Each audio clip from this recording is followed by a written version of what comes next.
Hello,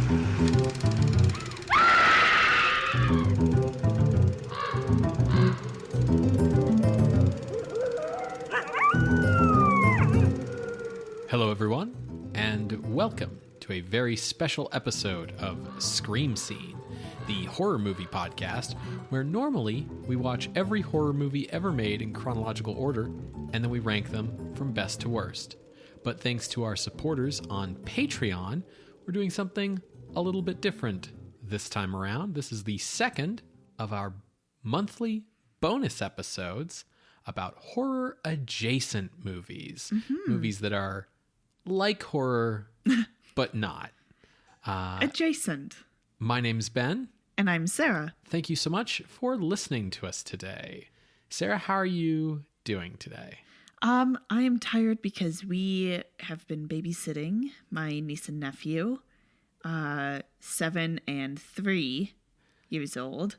So I'm tuckered. Yeah, I'm also tuckered. It's a lot of running around, shooting each other with water guns. Yeah. And realizing that, like, I am out of shape. No longer built for running around. Sure. For long periods of time. I'm pretty excited about this horror adjacent episode, though. Yes. So we had a poll up on Patreon for Yes. people to choose our next horror adjacent movie. And our patrons voted for the 1999 The Mummy. Yeah, I'm a fan of this movie. I like this movie. This is a fun movie. But, like, Sarah, you, love this movie. Yes, this is a very good movie. It's one of my favorite movies, and I've seen it countless times. You've talked about this movie on a podcast before. Yes, season 1 of Kyle and Dave versus the Machine, where a machine has grown sentient and kidnaps Kyle and Dave and forces them to watch movies. The first season, the machine was making them watch movies from 1999, and the machine kidnapped me briefly to watch The Mummy from that year. Yeah, not as great of a punishment as maybe the machine would have thought. Well, it did let me go after. Right. I think it's a really good episode.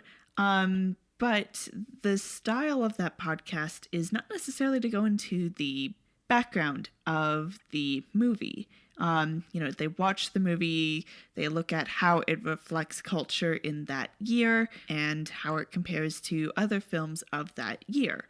It's very conversational. Yeah, absolutely.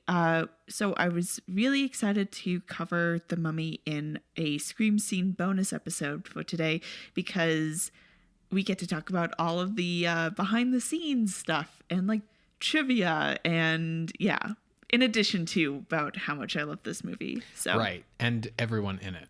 Yes, and everyone in it. Yeah. Can you blame me? No. No. So the 1999 version of The Mummy is, on a surface level, a remake of the 1932 version of The Mummy. Mm-hmm. And we know that, it's not just another Mummy movie, that, it is related to those old Mummy movies because it is made by Universal Pictures. Mm-hmm. So it is a very, conscious updating of their old Mummy franchise to a new Mummy franchise. And while their new Mummy franchise would eventually kind of die out due to mismanagement, and then they tried to reboot again with a worse new Mummy franchise that didn't go anywhere, we aren't talking about what comes after this movie. We're talking about this movie, and we're talking about before this movie, setting up the context. Yeah. But the reason why this is horror adjacent, even though it's a remake of a specific Universal movie, is because this movie is a pulp adventure. It's not a horror movie. There's scary parts for sure, but this is not a horror movie. Yeah, I would call this closer in tone to Indiana Jones than an old school horror movie. Yeah. Yeah. But the original version of The Mummy was ultimately inspired as sort of most of the Egyptology craze was, by the opening of the tomb of the boy pharaoh Tutankhamun, colloquially known as King Tut, by archaeologist Howard Carter. That was in 1922. And to understand sort of why King Tut's tomb was so important, and even today, like, people know about King Tut's tomb, is because most of the pharaohs of Egypt were entombed as mummies in the Valley of the Kings, and or like in fucking pyramids or whatever. And their tombs were very big, ostentatious, like, hey, this important guy is buried here with all of his riches. And so, you know, essentially real life D&D adventurers, or as we call them in real life, grave robbers, as we call them in real life, even before the colonizers, even before the British got there, those tombs had been raided and stolen and ransacked. Because, you know, why wouldn't you? Other than, well, I'll get to why wouldn't you. But on the other hand, Tutankhamun's tomb was found basically intact. And that's because he was essentially buried in the equivalent, the Egyptian pharaoh equivalent of an unmarked grave, because he was assassinated as like a teen, because he was never really popular, because he was the son of like the least popular pharaoh of all time, Akhenaten. Tutankhamun, at least, got like buried in full pharaoh regalia in a big tomb. It just was unmarked. Akhenaten and his wife Nefertiti were fucking erased from history. I don't have time to go into Egyptian history here, but suffice to say, because Tutankhamun's tomb's location was like unknown and nobody liked the kid, nobody raided it. So when Howard Carter arrived with the expedition he had in 1922, it was mostly intact, which meant it was a sensational find that made headlines the world over. But just like today, in 1922, news media couldn't just report, hey, this is a really important archaeological discovery for historians. News media had to be like, nah, let's juice this shit up a bit. So as people from that expedition began to die of things like malaria or old age or a car accident within the like years after the expedition, the news media was like, it's the mummy's curse. Because like, they weren't quiet about it though. No, they were like, mummy's curse strikes again. So the idea being that like these pharaoh tombs, the reason why you wouldn't want to break into them is because they were like cursed. Like whoever disturbs this tomb will be cursed. But people were like, whatever, curses aren't real, and just did shit anyway. But that idea of a mummy's curse sort of like inflamed the public's imagination until the only thing people really knew about Egypt was that mummies have curses, basically. Now, The Mummy, the original movie, came out in 1932. So it's like, okay, why would you make that movie in 1932, like 10 years after all the excitement? Well, two reasons. The first is that in 1931, Universal released Dracula and Frankenstein and made a shit ton of money. The second reason is that the cataloging of all of the stuff in the tomb was completed by Carter in 1932. So the tomb was back in the news. So that made it topical. Universal hired John Balderston, who had written the scripts for Dracula and Frankenstein, to create a screenplay based around the mummy. He was sort of ideally suited for this job because he had covered the opening of Tut's tomb in 1922 when he was a journalist. His script would be based on a story treatment by Richard Scher and Nina Wilcox Putnam, but his rewrite is what turned it into a Egyptian mummy movie. They had written a movie about like Cagliostro. It's a long story. It doesn't matter. But Balderston took that and turned it into a story about a priest in ancient Egypt who falls in love with the pharaoh's daughter and is mummified alive for that crime with a curse put on his tomb should it ever be open. The mummy awakes in the present day because a team of archaeologists have discovered his tomb and they have read from the Scroll of Thoth, and that awakens him. He causes the at least one of the original archaeology party to go insane and then shuffles his way out of the tomb. And we pick up 10 years later in 1932, where this mummy, Imhotep, has taken on a like modern guise as Egyptian Ardith Bey. So although he's in like the standard mummy appearance of like dried up corpse and linen bandages in the first scene when he awakes, for the majority of the movie, he just looks like a real crusty man. And a man who has not had access to moisturizer in many a year. Right, exactly. And as Ardith Bey, he stalks the woman that he believes to be the reincarnation of the princess he fell in love with 3,000 years ago. So that's basically what the original mummy's about. Balderston used names from Egyptian history to give the movie some credibility, I guess. So he took the name of the 27th century BCE architect Imhotep, who designed the first pyramids, and applied that to the mummy character. And he also took the name of the 14th century BCE princess Ankhsenamen, who was the daughter of the pharaoh Amenophis.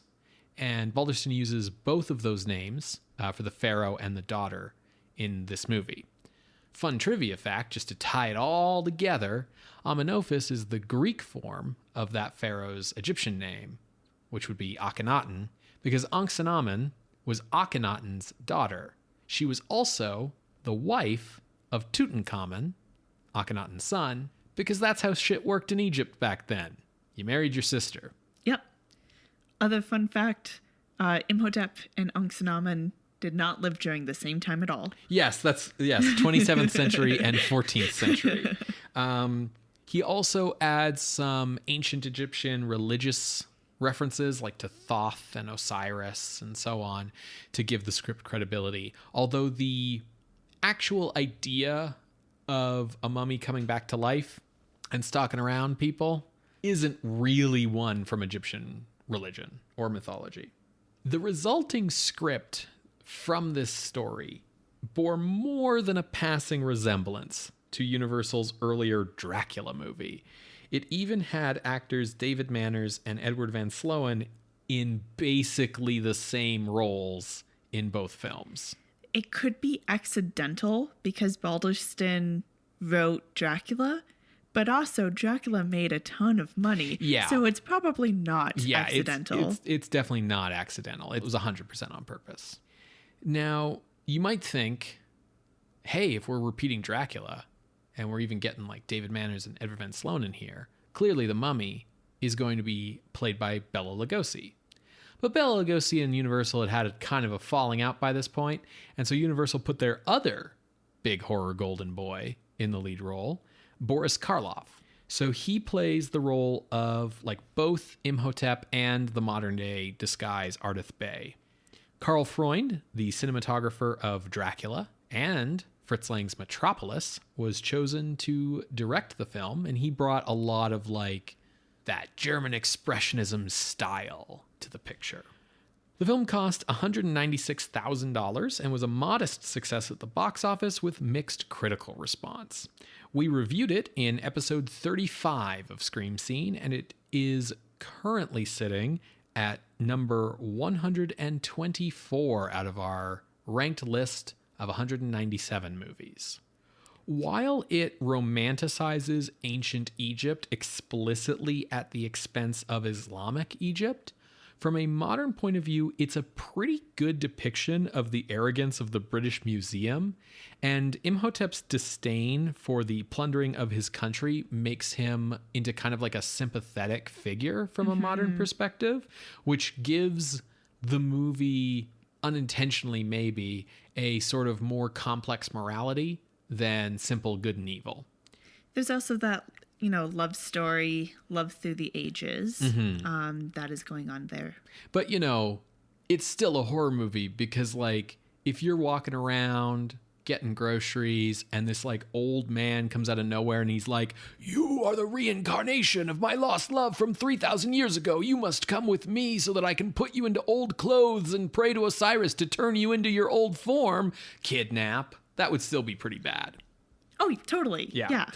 However, the movie is very slow paced. And while it has like a very good opening and a very good ending and a pretty cool like flashback sequence in the middle, all of the connecting tissue is just reheated Dracula leftovers. It would be 8 years before Universal would return to Mummies in 1940's The Mummy's Hand. This was a B movie with a budget of only $84,000. It was not a sequel to The Mummy, but rather a reboot of the Mummy concept. It reuses the flashback footage from the first movie to create a similar yet different backstory for the Mummy, this time named Karis. So Karis's deal was that he was in love with the princess Ananka, and when she died, he tried to revive her with the fictional Tana leaves. For this, he was mummified alive and cursed, but he could also be reanimated with Tana leaves. So we cut to the 1920s, and an expedition of American adventurers led by a guy named Steve Banning come to Egypt to unearth Ananka's tomb. But the tomb is protected by the priests of Karnak, a secret society that has existed since ancient Egypt to guard Ananka's tomb. The high priest Andahab revives Karis with Tana leaves and sicks him on the expedition. So he shambles around killing people slowly. However, high priest Andahab becomes obsessed with the girl in the movie and changes Karis's mission to bringing him that girl, which ends poorly for all involved. The Mummy's Hand had Tom Tyler portraying Karis, this time in full mummy regalia for the entire movie, as this movie basically split Karloff's dual identity of Imhotep and Ardith Bey into two characters, Karis and Andahab. There's no real sympathy for the villains here, although Karis is a pretty sad and pathetic figure, given that he's basically just a zombie getting used by the high priests. He's just a pawn. Yes. He has no agency at all. That's right. So it was this film that introduced the image of like the linen-wrapped zombie-like mummy shuffling through ancient tombs after intrusive heroes.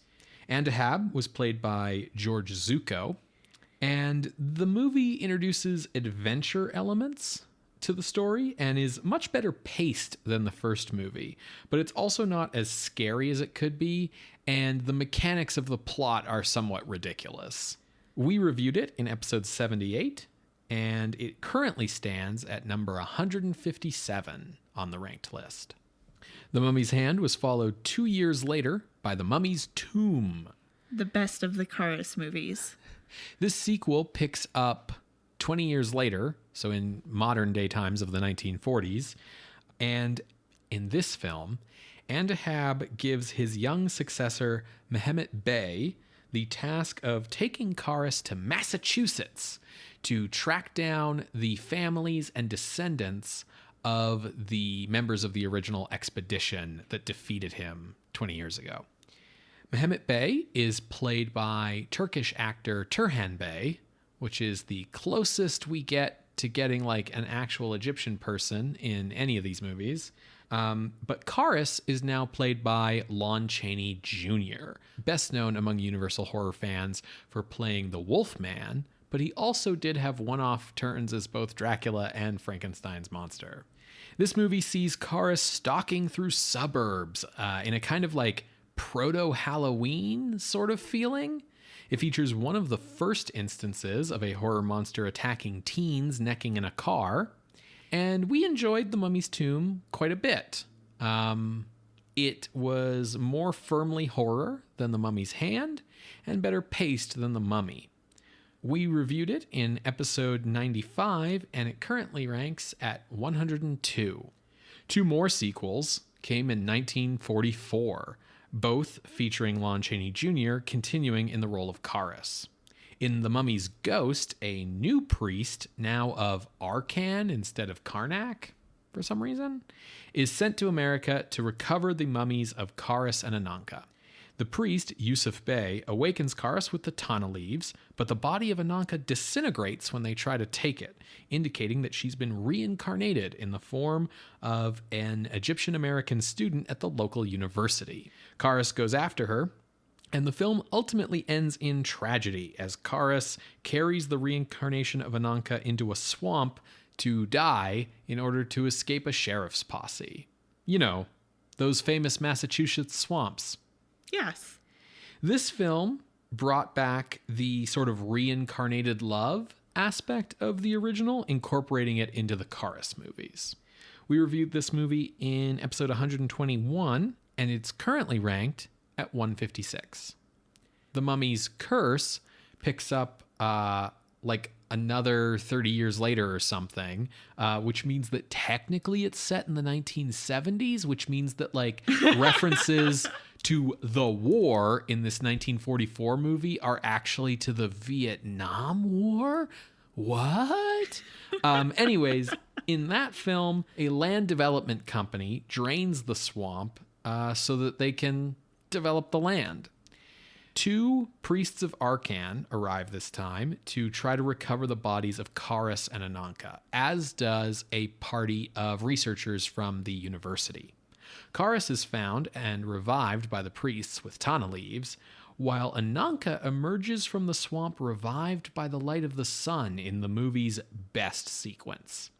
Reincarnated Ananka has amnesia and quickly becomes involved with the people from the museum because she's like in full human form again, and she falls in love with like the lead guy, and you know, that causes complications. Karis once again goes after Ananka. The movie ends with Karis and the priests killing each other, and Ananka transforming back into a lifeless mummy again.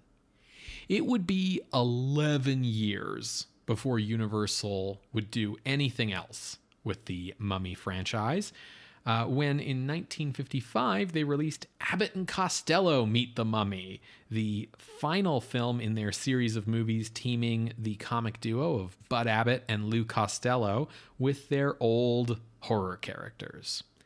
This time, the mummy is named Clarice, and the princess is Ara, and the priest is Semu. So we've just like simplified shit way the hell down. And the focus is primarily, of course, on the comic antics of Abbott and Costello than like any reasonable plot line. There were a number of like non-Universal Mummy movies like here and there over the years. Like The Pharaoh's Curse is honestly like pretty decently good and has a lot of that iconic mummy shambling through tombs thing that you want to see. But ultimately, the actual Mummy franchise from Universal was rebooted in 1959 with The Mummy, produced by the British studio Hammer Films, but released by Universal International, giving Hammer access to like the copyrighted characters and situations from Universal's movies. This film had a budget of £125,000 and sort of remixes elements from all of the older Universal movies into a new story. This time, the year is 1895, and Peter Cushing plays John Banning, son of archaeologist Stephen Banning, who is unearthing the tomb of the Princess Ananka. An Egyptian, Mehmet Bey, warns the archaeologists of a curse. But of course, Stephen presses on ahead. He finds the Scroll of Thoth deep in the tomb and he reads it, but is driven mad by what happens next. 3 years later, he comes out of his catatonia and sends for his son to tell him the truth of what had happened. Turns out he accidentally revived the mummy of Karis, High Priest of Karnak, played by Christopher Lee. His backstory is basically the same as in the Universal Mummy movies. And now he's out to kill those who desecrated Ananka's tomb. Turns out Mehmet Bey was a worshipper of Karnak and brings Karis over to England in order to kill the Bannings. But it turns out that John's wife is the reincarnation of Ananka, which allows John to distract Karis long enough in order to defeat him when the mummy sinks into a bog at the end of the movie. The Hammer Mummy movie series continued in 3 sequels: The Curse of the Mummy's Tomb in 1964, The Mummy's Shroud in 1967, and Blood from the Mummy's Tomb in 1971. But each one of these were about completely different characters in completely different situations, and none of them saw the return of Peter Cushing or Christopher Lee. They were all like, some archaeologists unearth a mummy tomb, there's a curse, bad stuff happens, but there wasn't any like plot connection between them or any connection to the earlier Universal films.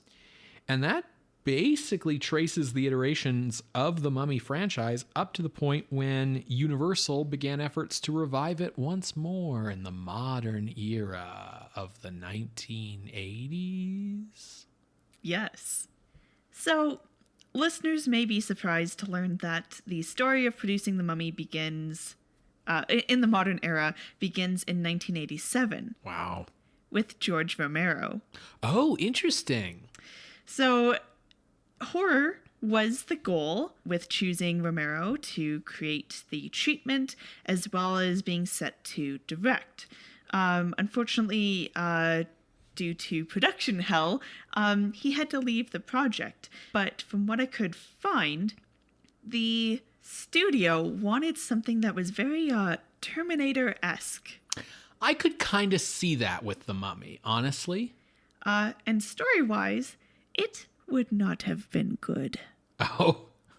It featured the mummy being brought back to life, but he would have been buried with this globe.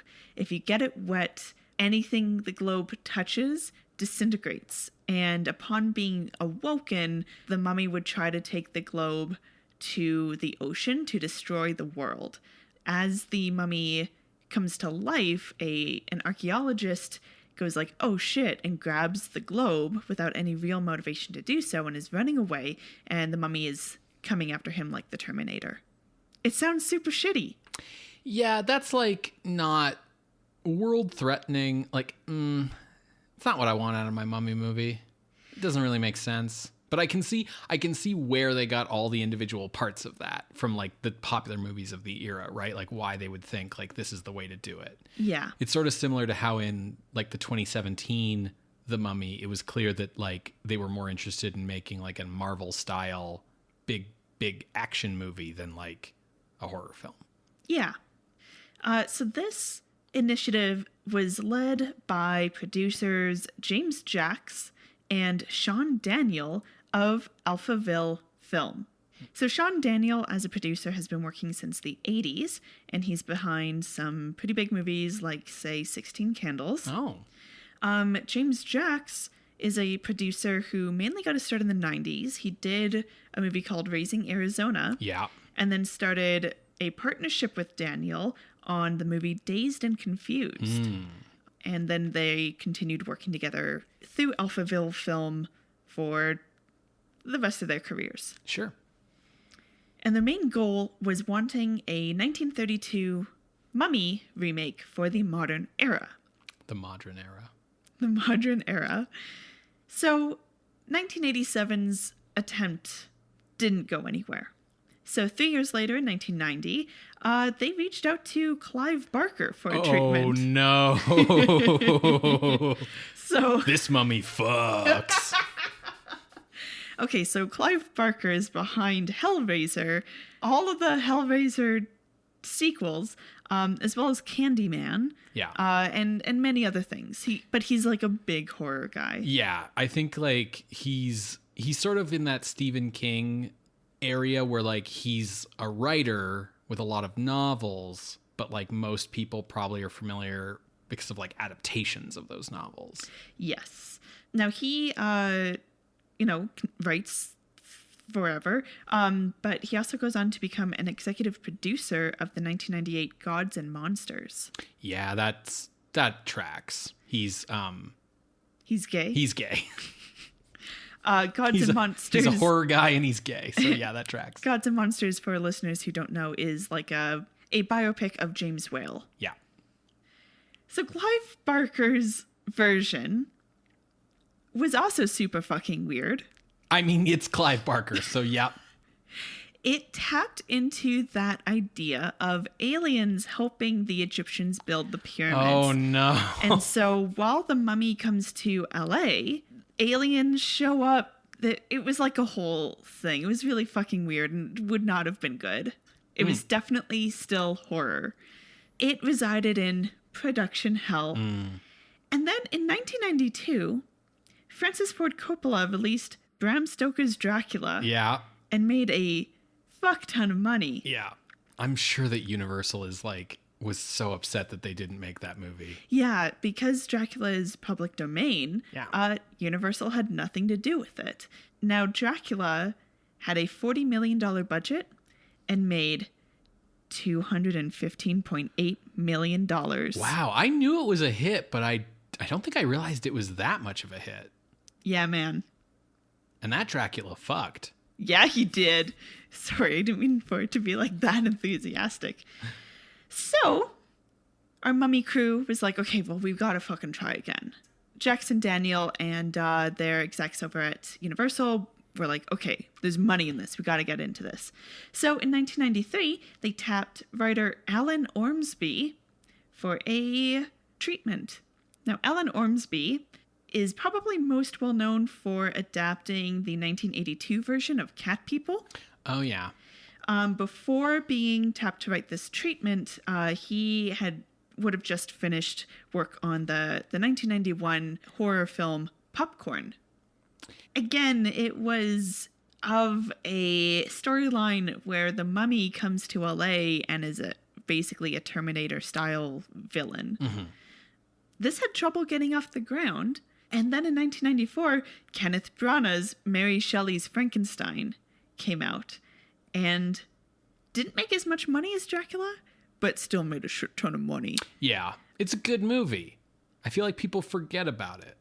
I think so too. But it's a good movie. So it had a $45 million budget and made $112 million at the box office. Yeah, so still pretty good. Yes. Not as good as Dracula, but still pretty good.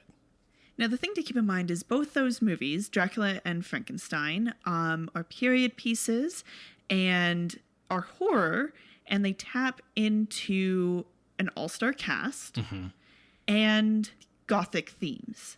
Yeah, they're also like, the specific deal with both of those movies is that they're like the closest movie adaptations to the original books. Hence the title. Which, as you mentioned earlier, public domain. Yes. Which is the thing about the Mummy. Like, the idea of mummies is free, but like the specific, like Imhotep is not. You know, Imhotep is property Universal Pictures kind of thing. Yeah, you see it stamped on his the bottom of his foot. Right. So all of this Dracula, Frankenstein, renewed interest in the Mummy. They're really trying hard. So this time they tapped Mick Garris in 1995. Now, he is not super well known. He wrote the 1993 Hocus Pocus. Okay. And then everything else, you know, still some movies, but mainly known for TV adaptations of Stephen King. Okay, sure. So he, along with Alphaville, pitched this idea to Universal, specifically the executive Sidney Sheinberg. Okay. And the idea was a combined Imhotep and Karis kind of approach, emphasizing the love beyond the ages, kind of what we see in Dracula. Set in contemporary times, Garris really wanted a like 1920s period piece and to have it align with the opening of, say, King Tut. But because of budget constraints, they were like, no, we don't want to do this. Yeah, studios don't like to do period pieces if they don't have to. Partially, that budget thing, because you have to make everything now. And also because it's like way harder to have someone in 1925 like flip open their new iPhone. People don't flip open iPhones. To like pull out their new iPhone and show off the latest like social media app on it. Yeah, I don't think that was particularly of concern in the 90s, but yes. Similar issues. Yeah. In the 90s, it would be flipping out their like Their- Motorola car phone. Or like their can of Coke. Right, sure. But Universal executive Sheinberg was like super into this idea. He was really pushing hard to get this going. And then Universal was purchased in 1995 by the Seagram Company. Yes. Yes. Okay, we're getting into... Oh, no. Now, Sheinberg decided to leave over the purchase, but he was allowed to bring 5 existing projects with him. And one of them that he brought with him was this mummy. If you don't know, listener, Seagram's was they were developing into a big, huge conglomerate, hence buying a movie studio, but like they're like an alcohol company. Like they make like gin and whiskey and ginger ale.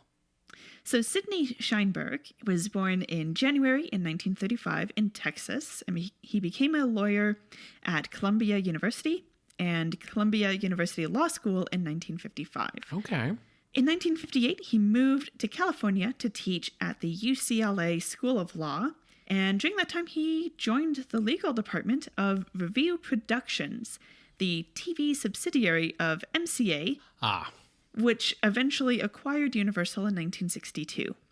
Now an executive at Universal, Sheinberg is credited for having discovered Steven Spielberg. Yes. Yeah.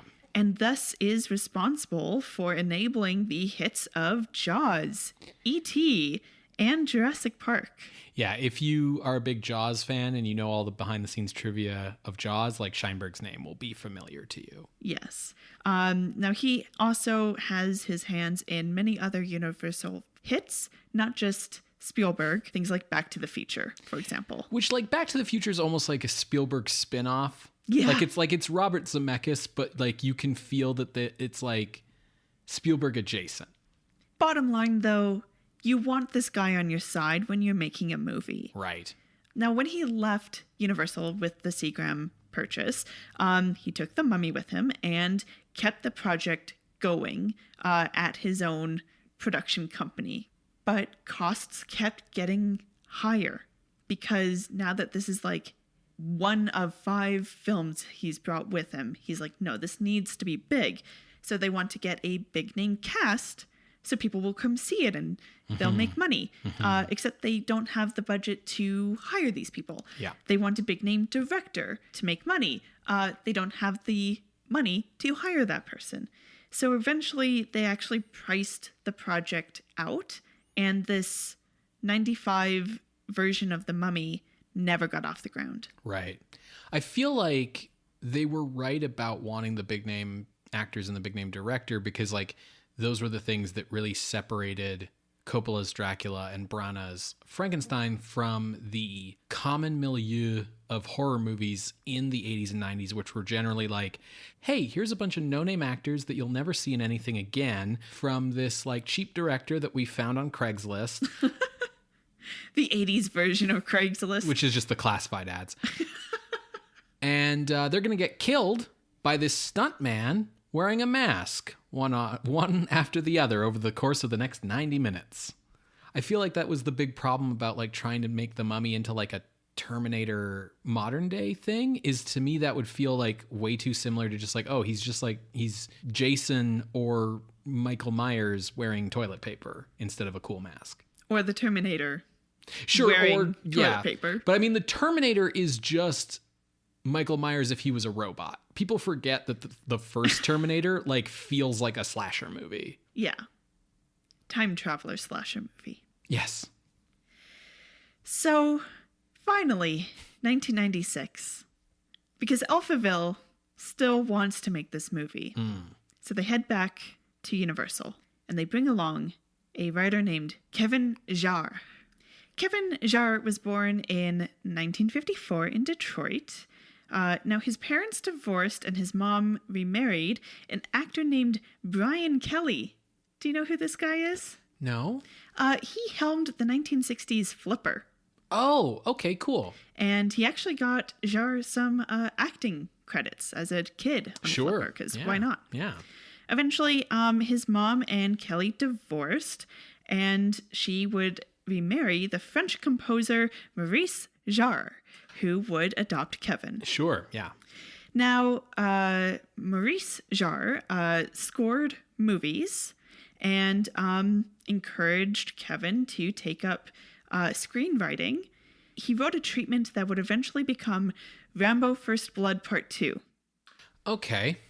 Now, the thing that he would most be known for when he was picked up to help with The Mummy is the 1993 film Tombstone. Oh, okay. So he wrote that, and he actually directed scenes with Charlton Heston. Yes. So he wrote a treatment for The Mummy, and the general story eventually became the 1999 film. Okay. Though his original was more dark and romantic, definitely taking more inspiration from the mood setting and everything that we see in Coppola's Dracula and Branagh's Frankenstein. Yeah. The shift towards action and not dark and romantic comes with the addition of director Stephen Sommers. Ah, yeah. Why do you have that reaction? Stephen Sommers is just like, he's probably a hack. But Don't say that. No. But this is the guy. So I'm going to talk about him. Yeah. It's just, after doing The Mummy and Van Helsing, he also did the first G.I. Joe movie. Yeah. That's the kind of guy he is. He makes money, Ben. He makes big dumb action movies, and we love him for it. So he was born in 1962 in Indianapolis. He would graduate university in Minnesota in 1980, and it looks like he did kind of a dual degree thing with the University of Seville in Spain. So because he was in Europe, he was a theater actor for several years, as well as managing touring bands across Europe. Huh. Now, he wanted to give film more of a shot. He liked acting, but he's like, no, I also really like managing bands. So clearly the combination of that is director. Right, yeah. So he headed back to the U.S. to go to the USC School of Cinematic Arts, and he majored in directing and writing. His student film, called Perfect Alibi, won many an award, which meant that he could easily easily for a film student, a student right out of film school, to get money for his feature in 1989, Catch Me If You Can. Not that one. Not that one. Unfortunately, after Catch Me If You Can, he hit hard times with a period of no work. His comeback came through Disney with the 1993 Adventures of Huck Finn. Oh, yeah. And the 1994 Rudyard Kipling's Jungle Book. Oh, yeah. That's the one with an adult Mowgli, and it's live action, and he does pulp adventure jungle stuff. And Carrie Elwes is in it. Oh, I don't remember that. Okay, huh. So The Mummy would be his big hit for his whole career, even to today. Yeah. Everything after The Mummy for him is you got this job because of The Mummy and diminishing returns, unfortunately. So he felt that in order to make The Mummy different enough that people won't go, oh, this is just a ripoff from Dracula and Frankenstein, he wanted more action and excitement and more of a pulp feeling. Now, I don't really blame him for this because this is now the late 90s and Dracula and Frankenstein were early 90s, so I can understand why he's wanting to go this route. So he basically rewrote the script, took the same plot elements, but kind of rewrote it to bring in more of that pulp element. Yeah, I knew that Sommers was the guy who made it the pulp thing, so that's why every time you mentioned a writer, I was like, but didn't Sommers write it? In order to get this film off the ground, they've pitched it to Universal, they're into it, but it's still not greenlit. Right. They needed an action star who was funny and charming. So Sommers sourced Brendan Fraser while the script was still in development. That's so interesting to me because while I understand the let's move away from Dracula that was 8 years ago feeling, it's not pulp adventure was having a big comeback in the late 90s either, right? No, there was one, but that was because of The Mummy. Right, the last time anyone had done anything like this was like the late 80s for Indiana Jones. So like he's still tapping into like a genre that's not current. And I mean, we know that Brendan Fraser is going to work out in this role, but like I feel like no one really pegged Brendan Fraser as an action guy before The Mummy. No. Before going to Fraser, they had hoped for Tom Cruise, Brad Pitt, Matt Damon, Ben Affleck, big names in the 90s. And still big names today, and still kind of your like, you know, like standard deck of like standard hand of action movies. Like Tom Cruise played the lead action role in the other Mummy like 17, 18 years later. Yeah, but none of those people worked out, whether it was because of scheduling or money or whatever. Sommers and Fraser had the same agent. Oh, interesting. Yes, so that's kind of what made it easier to tap Fraser. I'm sure you're going to tell me, but like, was it a thing where like Fraser was bugging his agent, like, get me an action role. I don't want to do comedy anymore. And then like the agent bugging Sommers, like, hey, I got a guy for you. No, Sommers was like, what about that Fraser guy? And Fraser was already aware of the project. His filmography, I'll go into it a bit more, but he kind of bounced between comedic and dramatic roles. Okay. Even though comedy seemed to be where he had his most success, and he was fit. So they were like, I think he can do action. Dope. Let's get him on the project. Yeah, this is before the days when a movie studio would take a comic actor and be like, here, don't drink water for 6 months and take these steroids and you'll have fucking abs for days for this movie. Put a pin in that. Okay. Brendan Fraser was born in 1968 on December 3rd in Indianapolis. Huh. To Canadian parents. Yes, I knew that. As Canadians, we need to point out whenever someone's Canadian or has a tie to Canada. Yeah, absolutely. Such as Boris Karloff fighting fires in Saskatchewan. Right, yeah. We need to claim everybody we can. Fraser's father worked as a Canadian Foreign Service officer for the Office of Tourism, so they moved frequently. However, his interest in acting came after seeing a live theatre production in London while on vacation. London, England, not London, Ontario. Right, yeah, I figured, but it's still good to clarify. So after graduating at Seattle's Cornish College of the Arts in 1990, he moved to Hollywood. He got the lead in 1992's Encino Man, which is kind of a cult classic, mainly because of Brendan Fraser. But he plays like a prehistoric caveman who gets like melted out of the ice. As I said, he bounced between comedies and dramatic roles and got his big break with 1997's George of the Jungle. Yeah, I remember that movie. As an example of how he would bounce between comedies and dramatic roles, he would play a part in Gods and Monsters in 1998. That's right. I will say that like one of my favorite Brendan Fraser movies from back in the day, which, grain of salt, I haven't seen this movie in like 20 years, but really shows that dramatic comedic thing because he does both in this movie, is Blast from the Past. Yes, that came out same year as The Mummy. Oh, cool. Once Fraser was brought on board, the movie was greenlit. Yeah, sometimes you just need a name. Yep. Now, I found this quote from Stephen Sommers, and I wanted to share it. Okay. I wrote the lead guy as a macho action hero. The script also has a lot of humor in it. And at 6'4" and 200 pounds, Brendan was a big, strong guy who could throw a punch and shoot a gun, but he would also make you laugh and have a laugh at himself. He has that kind of charm. Yeah, absolutely. 6'4"? 6'4", man. 200 pounds. The full quote said solid wall of muscle.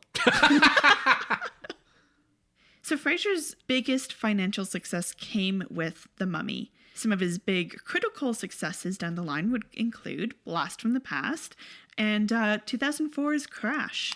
Yeah, a Best Picture winner that has not aged well. He worked in film regularly until 2014. Then he moved over into doing some television. He struggled physically due to ongoing issues from the physical roles in his youth. he needed like a partial knee replacement, actually had like a laryngoscopy from these roles. Yeah, he did all the stunts, but he didn't always do them safe. No. And another struggle that he faced was a sexual assault. Now, he spoke about this in a 2018 issue of GQ, but he went public that year that Philip Burke, president of the Hollywood Foreign Press Association, sexually assaulted him in 2003. At that time, Fraser would have been working on Looney Tunes Back in Action. A good movie, underrated. A good movie. And due to production issues and a little bit because of this assault, it didn't get recognized when it was released, really. Mm-hmm. He tried to speak out after the assault, but was really shut down. Like, don't talk about this, whatever. It's also like really hard to go public with a story when the person who assaulted you is like a major figure in the entertainment journalism sphere. Yeah, that's what I mean with like Looney Tunes not really being covered. Yeah, exactly. So he struggled with depression as a result from that. He went through a divorce, had chronic pain. So he's had a really rough many a year. Yeah. Though right now, people are calling it the Renaissance because from 2019 to now, he's getting a lot more film work. Largely because I think, he spoke out in 2018 and people were like, oh shit, like you've gone through a lot, and started looking back at some of the work that he did in the years where he seemed to be out of the spotlight and started going, oh shit, he's a really good actor. Let's put him in our current project. I think there's also an element of like, people who enjoyed Brendan Fraser's movies in the 90s are now old enough to be making movies and being like, let's bring Brendan Fraser back. Yeah. If you want to cheer yourself up about the state of Brendan Fraser's career, he's very, very good as Robot Man in Doom Patrol. Mm-hmm. So to play the love interest, Sommers and the Mummy team reached out to Rachel Weisz. Now, she was born March 7th in 1970 in London, England, to Austrian immigrants who had moved to the UK in the 30s to escape the Nazis. So she's close in age to Brendan Fraser then. Yeah, only a 2-year age difference. Which is nice. Yeah. Now, she had always been considered very beautiful. She had been modeling since she was 14. She attended the University of Cambridge to study English and was participating in student drama productions during that time. She began acting on British television in 1992, with her first major film being Chain Reaction in 1996 with Keanu Reeves and Morgan Freeman. Huh, I've not heard of that movie. She would continue doing roles in British TV and film, and having some roles in minor American films, such as 1998's The Land Girls, which is where Stephen Sommers first saw her. Her big break came in The Mummy and some following really notable movies, both for whether it's critical or financial success, would be 2001's The Mummy Returns, 2001's Enemy at the Gates, which she starred opposite Jude Law, 2002's About a Boy, and then her big critical hit came with 2005's The Constant Gardener. Yeah. Where she won the Academy Award for Best Supporting Actress, as well as the Golden Globe and Screen Actors Guild for Supporting Actress. In 2008, there was the third Mummy movie, Tomb of the Dragon Emperor, and she declined to return because of script issues. I seem to remember reading somewhere that like it was script issues, but it was also like she was like, yeah, if you can like take 9 months to revise the script and then I'll have my baby and then I'll come on board. And they were like, no, we have a hard deadline for like when it needs to be out, so we can't work around you being pregnant, so fuck off. Yeah. I hate studios sometimes. Yeah. So she had continued hits with movies like 2010's The Whistleblower. Her most recent big hit in my mind comes with 2018's The Favorite. Sure. And Black Widow. She's in Black Widow? She's in Black Widow. You didn't know? No, I didn't know. Yeah, Is so she like the head of the Red Room or some shit? I don't know. Oh, okay. I haven't seen We Black haven't Widow, seen it Ben. yet, no. But yeah, so she's in Black Widow. Well, that's something to look forward to. Yeah, her not being in Tomb of the Dragon Emperor is why the third Mummy movie is non-canonical. Apocrypha. I mean, it still has Brendan Fraser. Yeah, but like you need both, Sarah. You need both. Well, I would argue you also need a third because we haven't gone to Imhotep yet. And Imhotep is not in the Dragon Emperor. It's Jet Li is the Dragon Emperor. Yeah, I can understand like wanting to have different mummies. But like you don't recast Evie. That's some bullshit. Okay. When it came to casting Imhotep, they had a really hard time. Yeah. Because while the script had been transformed into this pulp version with some humor, Imhotep was maintained to be serious. No humor, no camp. It's serious business. That's sort of the trick to doing pulp stuff right, is you have a light touch everywhere but your villain. The villain still needs to be believable as a threat. Then, according to Sommers, Arnold Vosloo walked in and was nearly hired on the spot. Oh, wow. Born into an acting family on June 16th, 1962, Arnold Vosloo came into the world in Pretoria, South Africa. His parents were stage actors. Later in life, his dad ran a drive-in movie theater. After high school, Vosloo took drama courses at a nearby college and began acting on the stage. He started acting in South African films in 1984, and then he did stage work in South Africa as well as in the U.S., with his first big stage appearance being in Al Pacino's 1992 adaptation of Salome. Amazing.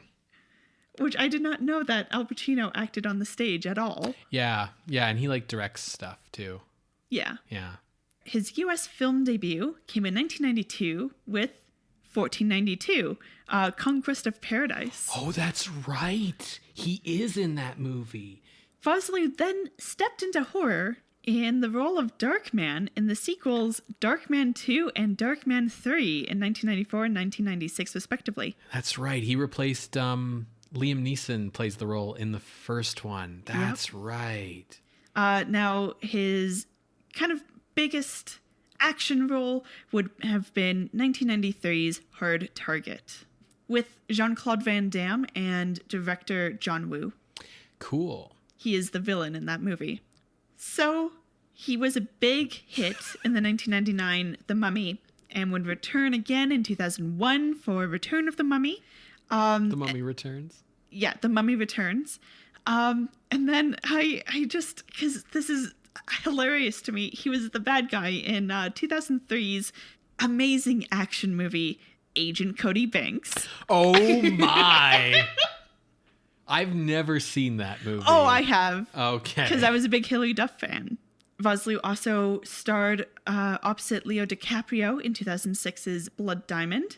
And in 2009, he played Zartan in G.I. Joe, Rise of Cobra. Also from Stephen Sommers. Yes. Now, often, apparently, people will go up to Vosloo on the street and be like, "Are you the guy in Titanic?" What? Oh, they think he's Billy Zane. Yeah. To which Vosloo will reply, "Of course, of course." Good answer. I can see how you would make that mistake. I can't picture Vosloo right now in this moment here today with hair. So I'm having to like sort of Photoshop like hair on top of my mental image of him. And then, yeah, he does look like Billy Zane. So, all right. I can attest to thinking that he is Billy Zane because as a child, well, I don't know if I would say a child. When I first saw Zoolander, Billy Zane is a guest judge on like this like impromptu like stage modeling walk. And they're like, "Oh, Billy Zane." And I remember seeing him and being like, "Oh yeah, he's the Mummy." Okay. There you go. There you go, folks. What are your cultural touchstones, Titanic or the Mummy? Right. You'll think one guy is the other guy regardless. As for being cast in the Mummy, Sommers said that it was because Vosloo was intimidating. Quote, "I can't explain it. He's Shakespearean, he's serious, he's very commanding. Within 30 seconds, I knew he was going to be Imhotep. Now, for Vosloo's part, he thought that they'd go with a bigger name because he's thinking of Robert De Niro in Frankenstein. Sure. So he was honestly surprised to be cast, but he was happy. And then he got into costume. His main costume is kind of an Egyptian skirt and then a robe over his shoulders. But often he's seen in just the skirt. They're rags. Like, they're rags. And this is where I'm going to refer to that pin of Marvel making their actors get into like hyper fit state through exercise. According to this interview with Sommers, he said that like Vosloo looked great. He was only 10 or 15 pounds overweight. But when he was in costume, you saw every pound. Right, sure. So he went to Vosloo and told him to channel Yul Brynner from 10 Commandments. Yeah, I can see it. Both in fitness and in stature. Yeah. No, you know what? Like, so Yul Brynner played the Pharaoh in 10 Commandments, if people don't know. And like, I can like that connects so many dots for his performance in The Mummy for me. Yeah. So apparently Vosloo was like, fuck exercise. But they filmed in Morocco in the summer. And when it's that hot, you don't really feel like eating. And you definitely don't feel like drinking your hot Starbucks coffee. So he just sweated the weight away? Yeah. He's like, I just stopped having my morning coffee, any kind of sugary drinks, and in the heat, you don't want to eat, and that's how I lost the weight. And even still, like, just to bring it back to my point about the Marvel movies, like, he looks good, Vosloo, in The Mummy, but, like, he still looks like a, like, human being. Yeah, he doesn't look like Thor, because they aren't like, we need you to look like Thor. Yeah. He doesn't need to look like Oscar Isaac as Ronan the Killer or whatever the name is. I'm thinking of like Apocalypse. Sorry, from X-Men. You don't need...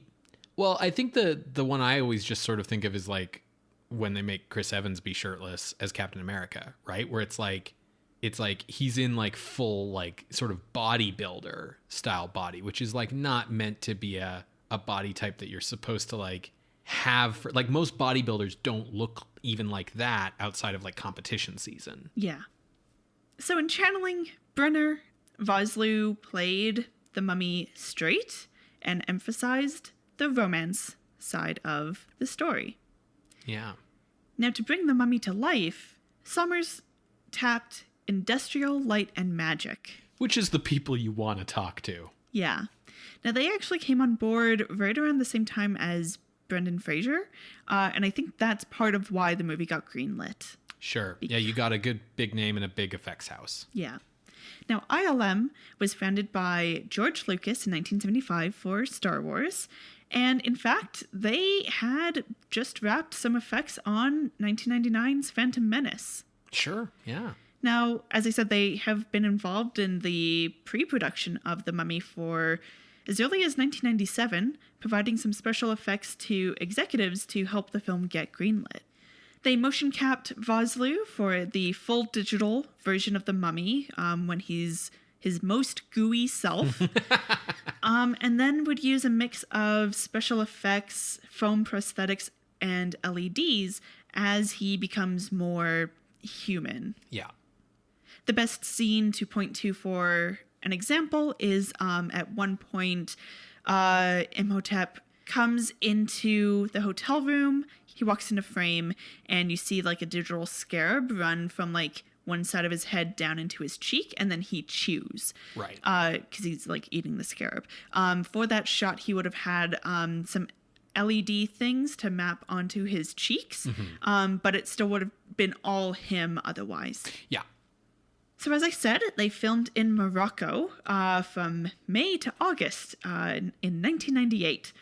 To take the place for Cairo, they decided that we can't do Cairo. This is supposed to be a period film. So they chose a place called Marrakesh, where between the existing buildings and CGI, they were able to make it look like 1920s Cairo. They also shot on location in the Sahara Desert, and when it came to studio shots, they went to London. Sure, yeah, that makes sense. For Hamunaptra, the hidden city, they found an extinct volcano that had been used as a prison. Okay. So they went there and shot there and had the idea that, like, the big, amazing, like, tomb and temple of it is underground. So they could build the sets for that. But then the external stuff that you see in, like, the opening and, you know, like, wandering around, they shot at this old prison. They did build some columns that, like, you know, get knocked over and whatever. But, so that's where they filmed that. Where was this extinct volcano? In the Saharan Desert, in Morocco. Okay. Golly. The last thing I'll point out about ILM is they had worked on the movie Twister. Sure. And it was those particle effects that they used and enhanced as best they could for the sandstorms in The Mummy. Cool. Which I remember as a 9-year-old being like, whoa. And then last time seeing this movie, maybe about a year ago, being like, all right. Now, the last part that was needed for this movie that came in during editing was the score. Oh, sure. Okay, so we're not talking about, like, the guy who plays Ardith Bay or the guy who plays his boss or the guy who plays the brother. Look, I had to fucking cut some things. Yeah, that's fair. My love goes out to Oded Fair and John Hannah, and I will absolutely speak to them in the second half. But okay. We're already at an hour and a half in the raw recording. Yeah. I needed to cut somewhere. Something needed to go. That's fair. That's very fair. I'm not going to talk about the guy who was also on Star Trek. Well, here's the thing. For the score, Sommers looked up Jerry Goldsmith. He is a veteran composer and had been working since the 1950s, for example, on Playhouse 90 and Twilight Zone at CBS. His film debut score came with 1957's Black Patch. Another notable film is 1959's City of Fear. And he got an Academy Award nomination for 1962's biopic Freud, where he used atonal and dissonant sounds for the score, but he lost to Maurice Jarre's Lawrence of Arabia score. I mean, that's a good score, but what an interesting, like, connection. Yes, because that's Kevin Jarre's dad. Yeah. So, the Lawrence of Arabia score is iconic. Goldsmith is also responsible for some other iconic scores like 68's Planet of the Apes. Mm-hmm. 70's Patton. Mm-hmm. 74's Chinatown. Mm-hmm. 76's The Omen. Mm-hmm.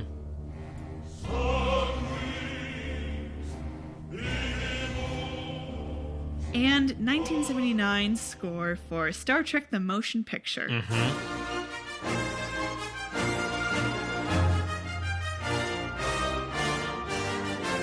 He actually has a lot of Star Trek listed in his filmography, and kind of the biggest touchstone personally would be the theme for Voyager, the TV show.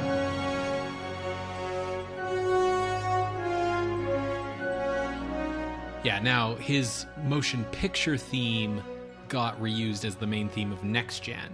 So that's sort of what most people, I think, would be very familiar with. But yes, he also did Voyager. Did he do Alien? Yes, he does do Alien. Yeah. 1979. So, like... He's a big deal. His final score... that he did was for Looney Tunes Back in Action. What another weird connection. Yeah. Unfortunately, it was unused due to the post-production process changing the edit and like the timing of cuts and everything. Yeah. Because Goldsmith had passed away before the film was finished, even though the score was finished. Yeah. So unfortunately, they had to not use it, but they did release it on CD. and people did enjoy it. Yeah, Looney Tunes Back in Action had a troubled production. Yes.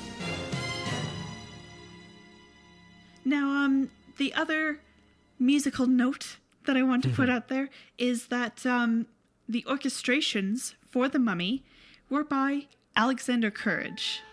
Wow.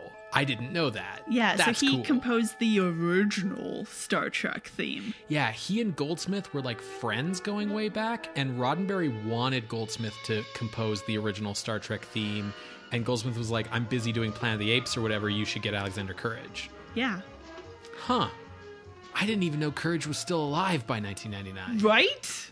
Huh. I mentioned how The Mummy, in its pre-production, had a very long history. Yes. The studio's budget request, like, you know, the limit that they're kind of looking for, in like the early 90s and 80s, tended to be around $15 million. By the time Sommers was brought on board, they were like, yeah, okay, we'll do like 45 mil. That's what Dracula and Frankenstein cost. Okay, well, we'll go with this. Because they knew, like, hey, we got some big names, we got some big special effects, it's action. It's period. It's going to be some money. Its budget, at the end of the day, was $80 million. I wonder if they screwed them on that. Expand. So I don't know about this, but like, so one of the big stories in Hollywood is about how like the first Star Trek movie cost like $1 bajillion, like was the most expensive movie ever made and like barely made its money back or whatever. And so they really cut the budget for the second one. But what they did was they ended up charging, like the studio Paramount ended up charging against the movie's budget all of the various failed attempts to make that first Star Trek movie dating back to like 1971 or some shit. And like the failed TV show and like everything got counted against that first movie's budget.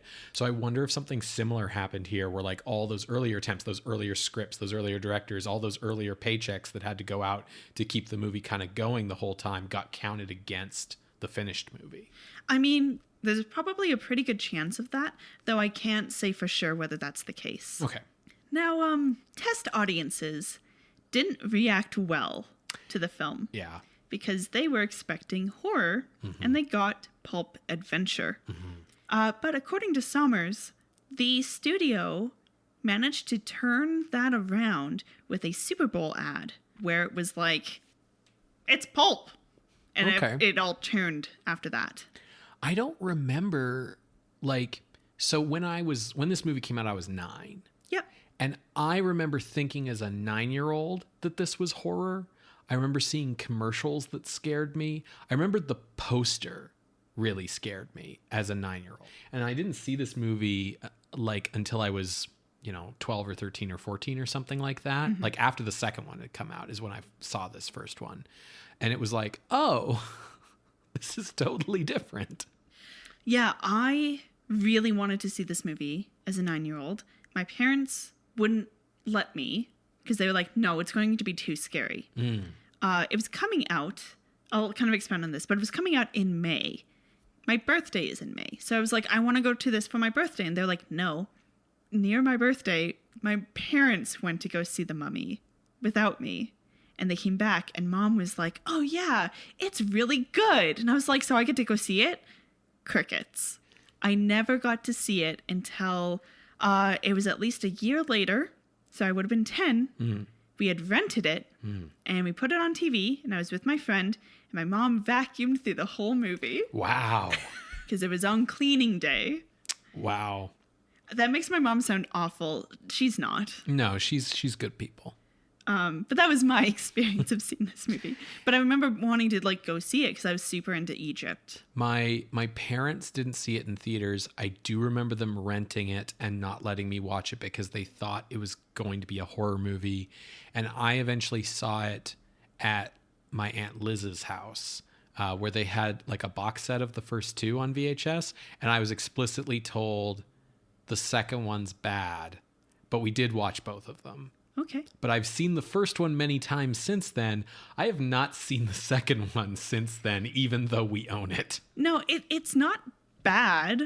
it falls into that trap of like a rehash of some of like the best hits.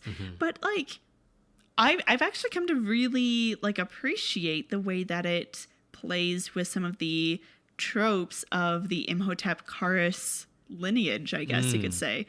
In any case, that's not what we're talking about today. No. So originally it was planned to be released on May 21st, but coming out very quickly after that was Phantom Menace. Yeah. So they changed the release date to May 7th. Yeah, that's a good move. Like, you don't want a late May release date in a year that a Star Wars is coming out. That's a good move. As I said, its budget was $80 million, and it made $416.4 million. Wow. That's the studio forgives you for going over budget money. I can see why Sommers sort of became like the guy for Universal for the next little bit, not just with like the Mummy sequel, but with like the Van Helsing movie, which like, I'll say this about Sommers. Although the Van Helsing movie is also sort of an attempt to do the classic horror stuff as pulp adventure, and I don't think it works as well as it does in The Mummy, because like, I think because Indiana Jones had already made archaeology and pulp adventure like kind of a hand-in-hand thing, and I don't think gothic stuff works as well with pulp adventure. What I will say about the guy is that in all of his movies that he did for Universal, you can tell he's a big fan of the old stuff, even if he's doing it in a totally different style. Yeah. I mean, Vosloo in an interview said, like, I hope that this reignites an interest in the 30s Mummy and in the early Universal stuff. Yeah, and like the Van Helsing movie is so clearly made by someone who loves those old movies. And, you know, Sommers probably would have been the architect of like an attempt to reboot all those characters if Van Helsing hadn't like flopped. It didn't flop. Well, critically it did. Yeah, but it made money, Ben. Yeah. So as far as The Mummy goes, it was a huge hit, and Sommers immediately began working on the follow-up, 2001, The Mummy Returns. Now, they had actually hoped that there would be a sequel to The Mummy, so much so that they changed a character's ending in The Mummy so he could appear in the sequel. Can you guess who it is? Ardith Bay? Yes. Yeah. Oded Fehr's character. Because he just kind of like... I noticed this the last time we watched this for like Halloween last year, that like he kind of vanishes from the movie in like the back third and then just sort of pops up at the end like, hey, it's me. I've been here the whole time. And you're like, no, you haven't. So Sommers wrote and directed The Mummy Returns for 2001 and then produced and co-wrote the spin-off prequel Scorpion King in 2002. These are all making money, Ben. Yeah. They're making bank. So in 2004, he started his own production company, the Sommers Company, and took on the challenge of a new horror universe for Universal with 2004's Van Helsing. Like I said, it made bank.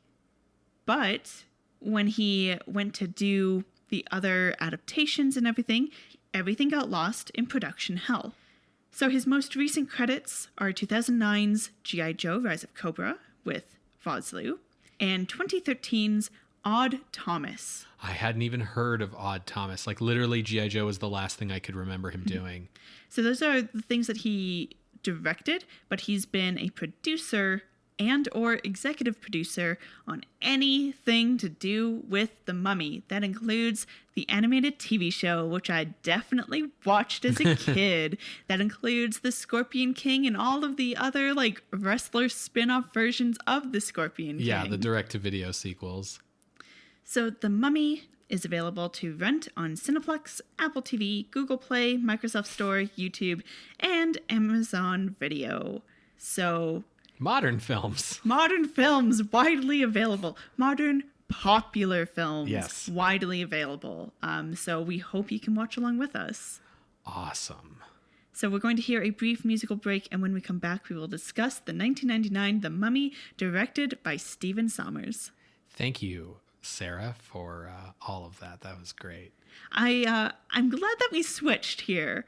Like, you giving like context to like the film, like the story, and me doing behind the scenes stuff, because some of the stuff I knew. Yeah. And then in doing research, I found old, not this, but like, you know, those like Cineplex magazines. Oh, yeah. Yeah. Those types of like Cinematheque magazines. Yeah. That had like super in-depth stuff on the Mummy. And that's where I found like these quotes, like super interesting. Yeah. I knew you'd have a fun time with doing it. And, you know, cool. Well, see you on the other side, everybody.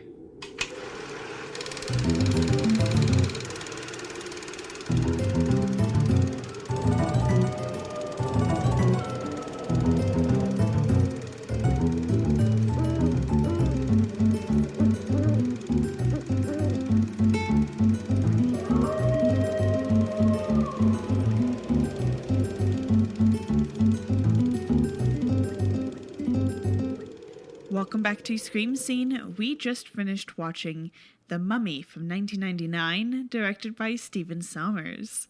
Ben? Yes. Did this hold up for you? I mean, it's The Mummy. It's always a good time. It's always a fun time. Like, you and I have both seen it enough times now that it can, like, kind of safely be like a background movie in a lot of ways. But it's always fun to watch for the same reason that, like, the best movies are fun to watch, which is like, you know, the characters are entertaining and the story just kind of like moves along at a good clip, and you got like a sweeping score, and yeah, definitely one of my favorite movies. I will be ripping into it because I think it's important to acknowledge that media can be problematic and still loved. Sure. And media can be flawed and still loved. Like, it doesn't even have to be like capital TP Tumblr problematic. Like, it can just be like, this part of the movie makes no sense.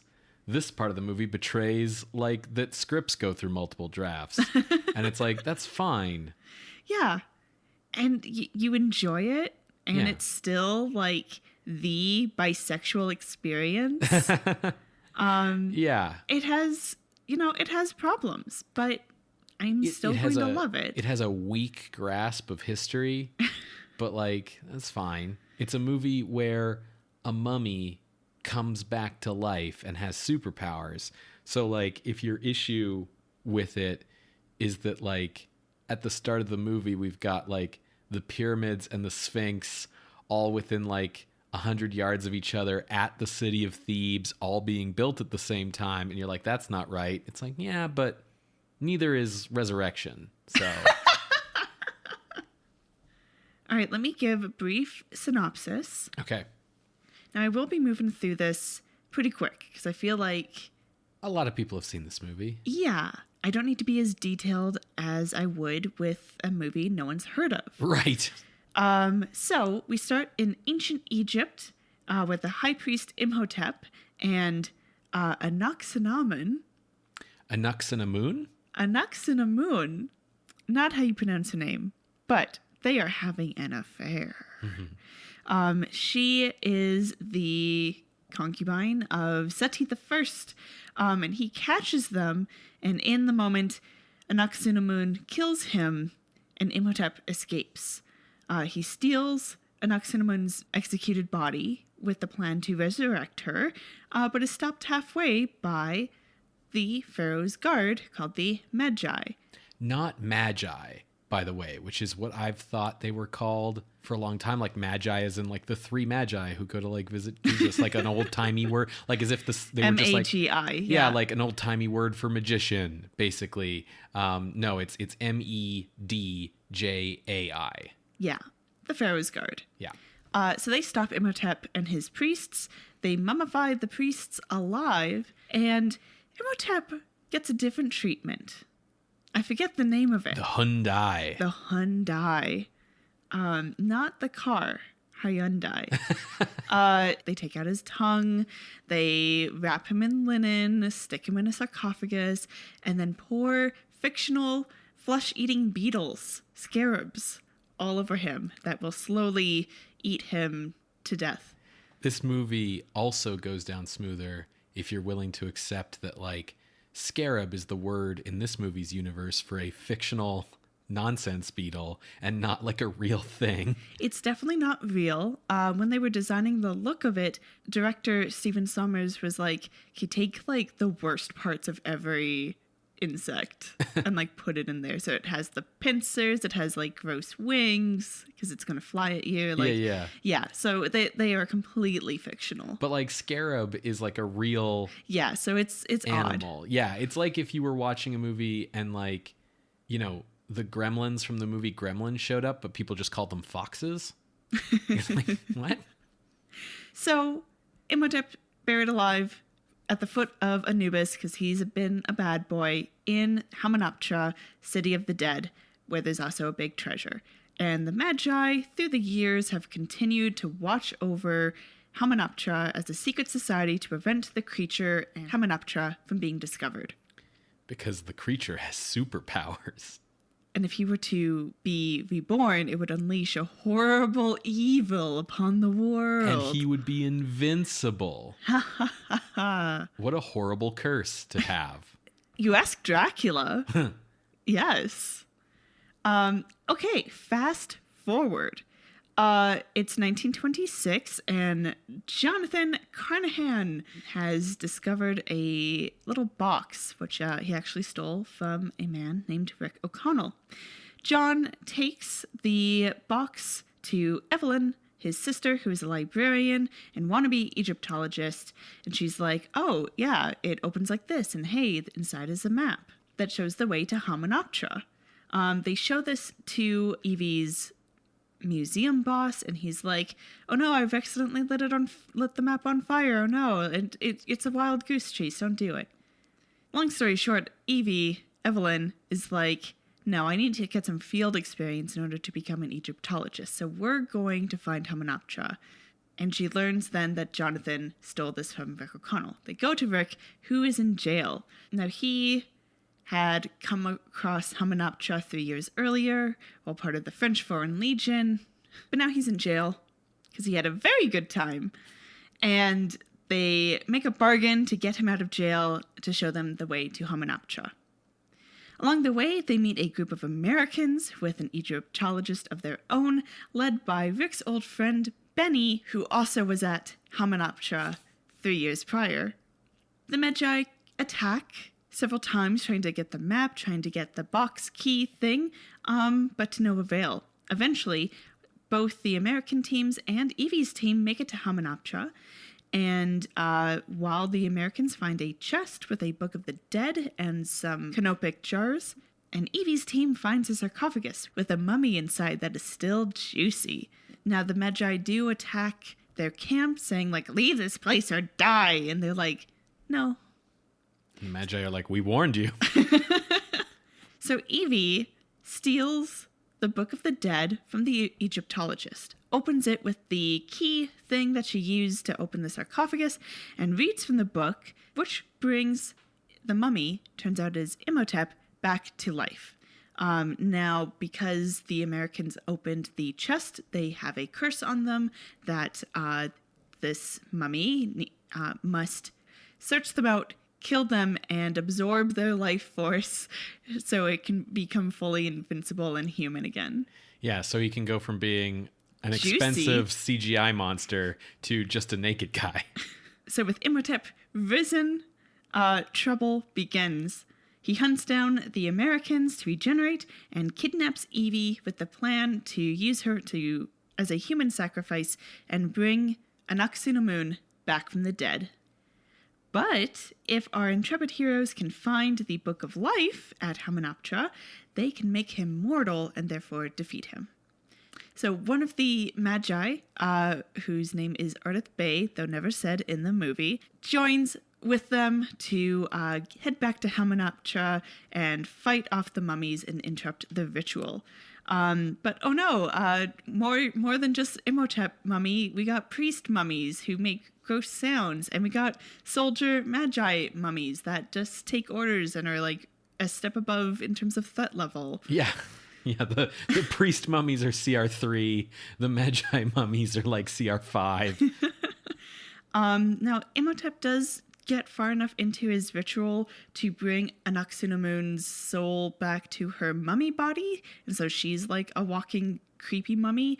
And she goes to attack Evie in order to, finish the ritual. Imhotep is chasing after Jonathan to get the Book of Life, and Rick is dealing with Magi mummies.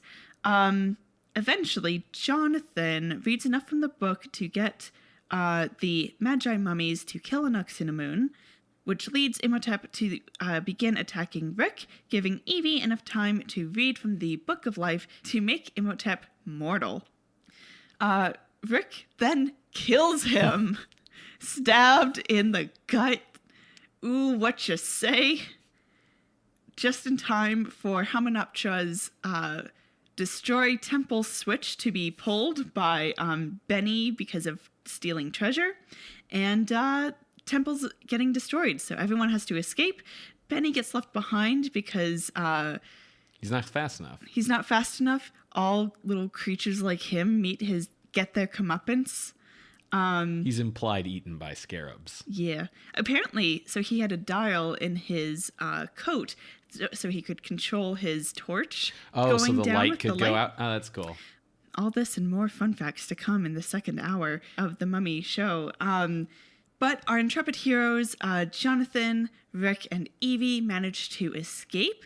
There is a final jump scare where Ardith Bay comes out and he's like, actually, I'm fine, even though it looked like I was dead, because Stephen Sommers liked me enough that he didn't want me to die. Yeah, he chases after a bunch of putty mummies, being like, I'll hold them off, you go, and does a heroic run into the bad guys to kill them. But then even though the implication is heroic sacrifice, we never actually see him die, but you just kind of forget about him for the next 20 minutes, and then he just sort of pops up again at the end. Yep. And then everyone rides off into the sunset, Rick and Evie making out on a camel. Mm-hmm. Happy ending, the end. Yes. That might be the fastest plot synopsis I've ever given. It was very good. It was very to the point and cutting out irrelevant stuff. It was good. I'll just get something out of the way up top. Yeah. The movie is ahistorical nonsense. Yeah. But we love it for it. Yeah. The movie does use an interpretation of the actual ancient Egyptian language in the flashbacks and for the ancient Egyptian characters, which is really cool. The pronunciation has to be a guess because nobody speaks ancient Egyptian anymore.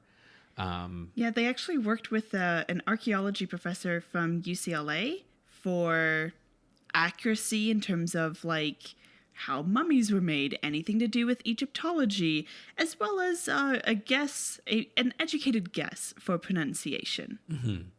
But that's more effort than most movies would go to. Most movies would go to ancient Egypt and everyone would be talking with British accents in English. Yeah. That being said, there aren't any actual Egyptians in this movie either. They cast ethnic types. Yeah. Okay. Fair. Any for lack of a better word, villagers, extras, would be Moroccan. Right. They would not be Egyptian.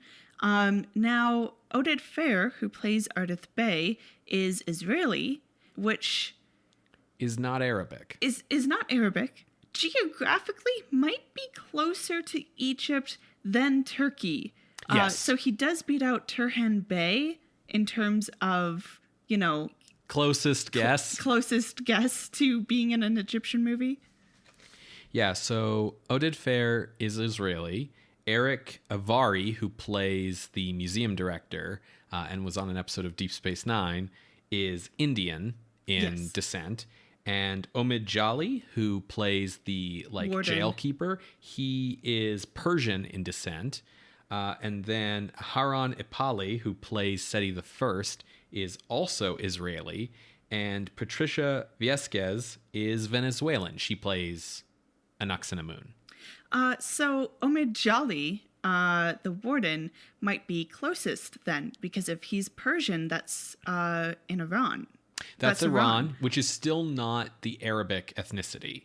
No, but we're talking geographically closest. Yes. Although I will say that both Arabs and Israelis are both Semitic people, whereas Iranians are Aryans. That's what the word Aryan means. It means from Iran. And that's their ethnicity. Now, I will say it can be difficult to find Arab actors. I mean, not like Arab American, like there's plenty of, but like Arab actors who are from the Middle East, because acting is looked down upon in many Arab countries, and like films are considered immoral in many Arab countries. However, Egypt is one of the places you can find Arab actors. Egypt has the most well-developed film industry in the Middle East, always kind of has. So like finding Egyptian actors shouldn't be hard. Yeah. But, Yeah. So fails on that part. Some fun facts. Oded Fair, this is his second movie. Okay, yeah. Ever. And Omid Jali, this is his first film that's ever. cool. Now, he is a comedian. Tracks. Yeah. And then another actor who I haven't mentioned in the first half of the show, Kevin J. O'Connor plays Benny. Right. He is a frequent collaborator with Stephen Sommers. He goes on to join the cast of Van Helsing as Igor, and even into G.I. Joe Rise of Cobra. And he's in the second one, right? No. Oh, did he? Benny dies, Ben. I thought he was in the second one, and they just like were like, yeah, it's fine. The character was popular, so we brought him back. It's fine. No, he survived. Oh, okay. He dead. Because like Imhotep fucking comes back, and he was yeah, dead. but it's established that Right. he That's rises his from whole the thing. grave. But kind of I think the best performance I have ever seen from Kevin J. O'Connor is from There Will Be Blood. Yes, and my brain often doesn't connect the two. Mm-hmm. Like it's always like, oh yeah, he's the same guy. And then the last actor who I haven't really spoken about but deserves a mention is John Hannah, who plays Jonathan Carnahan in the movie. He has been acting since like the late 80s. He was in Four Weddings and a Funeral. Like he's not a big deal guy, but like his face gets around. So when asked why he was cast, Hannah was like, I don't fucking know. I don't know why I was cast. Because it's like a very different role from what he usually plays, especially because he's like a comedic relief. It's a bit of a dry humor thing because it's British humor. Mm-hmm. But I think he plays Jonathan incredibly well. Yeah. And manages to strike that balance of like comedic relief, but not a caricature. Right. Whereas some other characters end up falling into caricature or pulpy tropes of slightly minstrelly problems. Yeah, like I'd say the warden, Benny a little bit. We can get into that later. Yeah. So I want to talk a bit about the mishmash of history stuff going on in this movie. Go for it. I feel like this movie, whenever I watch it, I get the sense that they were like, okay, what do Americans know about Egypt? And they were like, well, pyramids, pharaohs, mummies, the Ten Commandments movie, and like the Exodus story. Like they were like, okay, all American knowledge of Egypt can be summed up by either The Mummy starring Boris Karloff or The Ten Commandments starring Charlton Heston. I will say The Prince of Egypt came out in 1998. All right, so around the same period. But like this movie's not relying on that, I think. Although No, but I'm just saying like it's in people's minds. The Prince of Egypt also like is in some ways close to being a remake of the Ten Commandments. So the pharaoh here is Seti the First, right? The flashback sequences are in 1290 BC. I'm not gonna look up the specifics, but like the pyramids are at Giza, you know, like they aren't like not every landmark in Egypt is all within like eye line of each other at Thebes. and those things weren't built at the times being depicted. Like, they weren't building the Sphinx during Seti's reign, and like so on and so forth. So that's all out of the way. That opening CGI establishing shot is nonsense. That's fine. How else will we know we are in Egypt, Right. Ben? I feel like the reason they picked Seti the First, because like the historical Ankhsenamun was the daughter of Akhenaten, not the wife of Seti the First or concubine.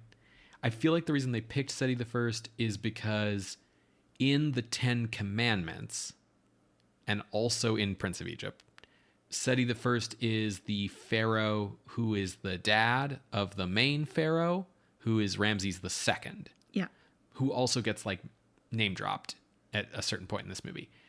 Now, the Bible doesn't actually give the pharaoh in the story a name. It just treats pharaoh as a name, and there's no like historical way to pin down.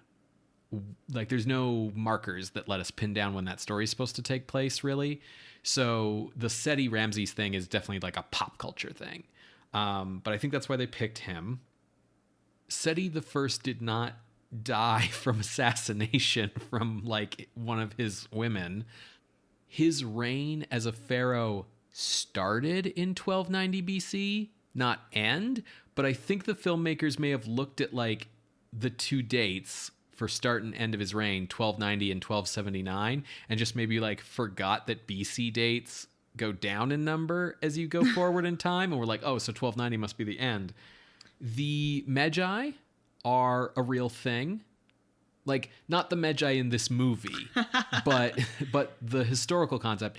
Originally, Magi was like an Egyptian word to describe like an ethnic group who were Nubians, which were like the darker skinned lower class in Egypt who lived in like the southern parts of the country.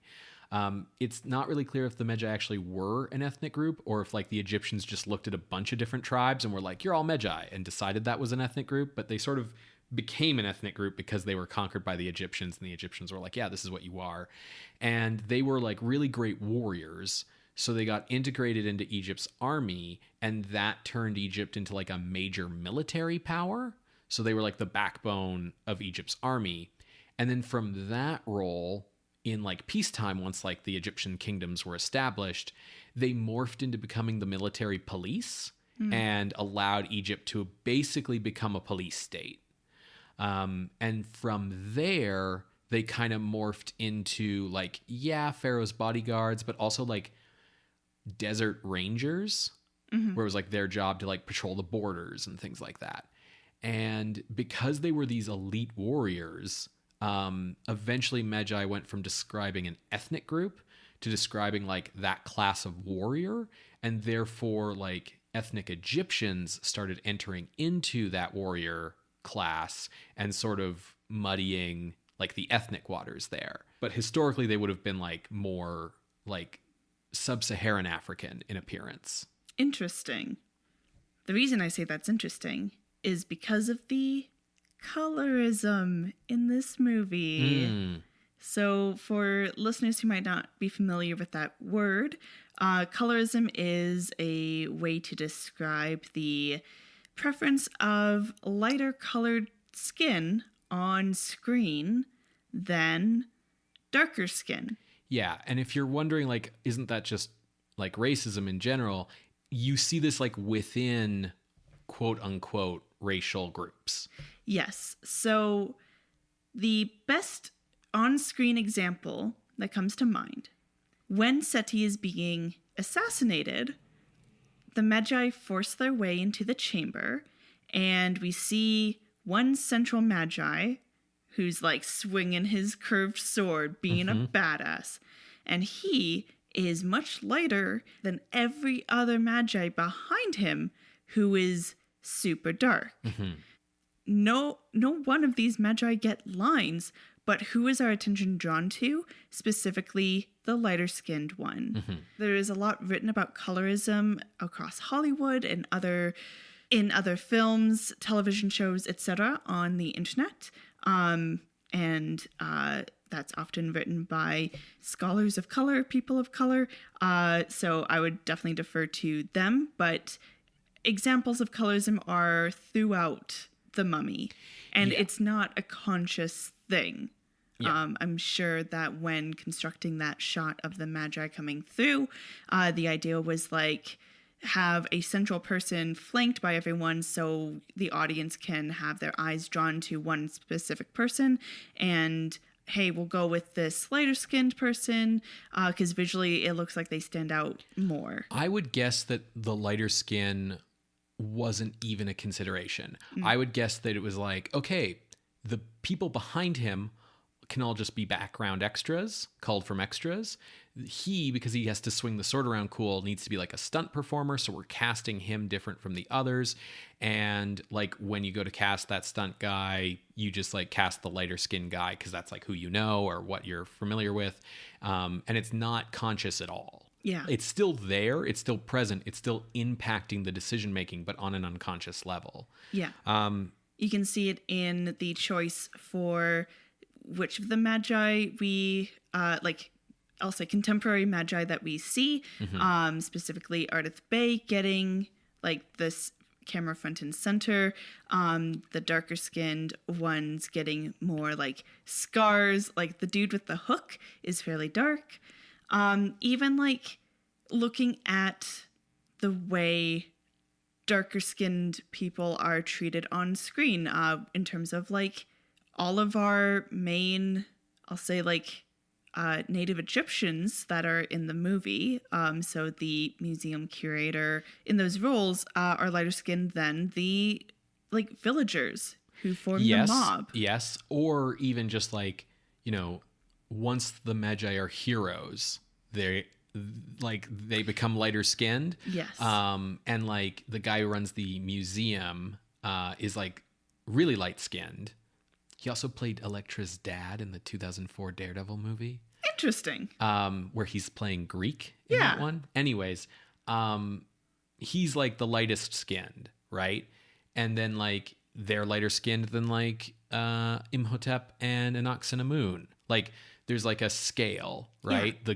The more heroic you are, the lighter skinned you are. And it's not intentional because none of like consciously intentional because none of these people are Egyptian anyway, right? Like we just explained that like all of these people are different ethnicities. Yeah. You know, to the casting director, they all just look ethnic, right? Yeah. And I also want to like reiterate that this is not something you just see in Hollywood.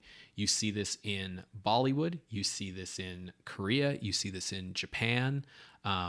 You see a pressure for people to lighten their skin in those industries, but you also see like rampant like photoshopping to make people lighter skinned for posters and things. Even to someone like Beyonce, when she was put on, I forget which magazine, but they lightened her skin. And she's not dark to begin with. Yeah, Beyonce's already fairly light skinned, and there's like a whole bunch of stuff going on in like the Black community of like both external and internalized colorism. It's a whole thing. Yeah.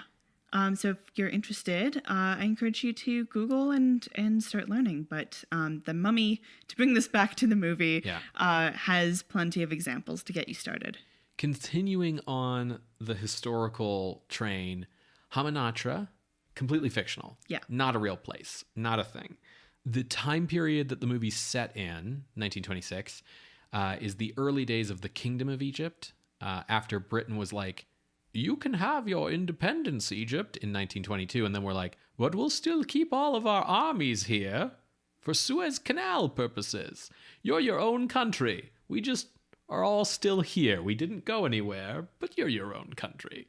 Wink, wink. Nudge, that's the period in Egyptian history we're at here. The thing that makes me think about the fact that like this movie was designed for like what would Americans already know about Egypt is the way that the plagues of Egypt get mentioned. Yeah, it's weird. I'm going to go in a second into how extremely weird it is, but like it starts early. like in Evie's first introductory scene, she accidentally knocks over a bunch of bookcases to show us that she's klutzy so that we know that she has a flaw as a character. This is, by the way, a huge problem with female characters in all kinds of storytelling. But anyways, her boss, who is Egyptian, comes in and he's like, all of the plagues of Egypt were better than you. And I just don't really buy that like an Arabic Egyptian in the 1920s would just like be comparing things to like stuff from this like Jewish religious story like off the top, that would be like a go-to way to talk about things for him. Like I don't really, it feels weird. It feels like, you know, somebody coming in and like I mean, it's not quite as bad as this, but it's the same sin as like, you know, a Chinese character coming into a scene and being like, well, you know, Confucius would say this or whatever, right? Yeah. It's not so much a specific racist trope as it is like the writer going like, well, what's the one thing I know about this country kind of thing, right? And it's weird. And it starts a whole snowball effect of weird shit around the plagues. To back up to where this starts to be weird, I sort of mentioned this earlier. One of my little like bugbears about this movie is that the curse doesn't make any sense.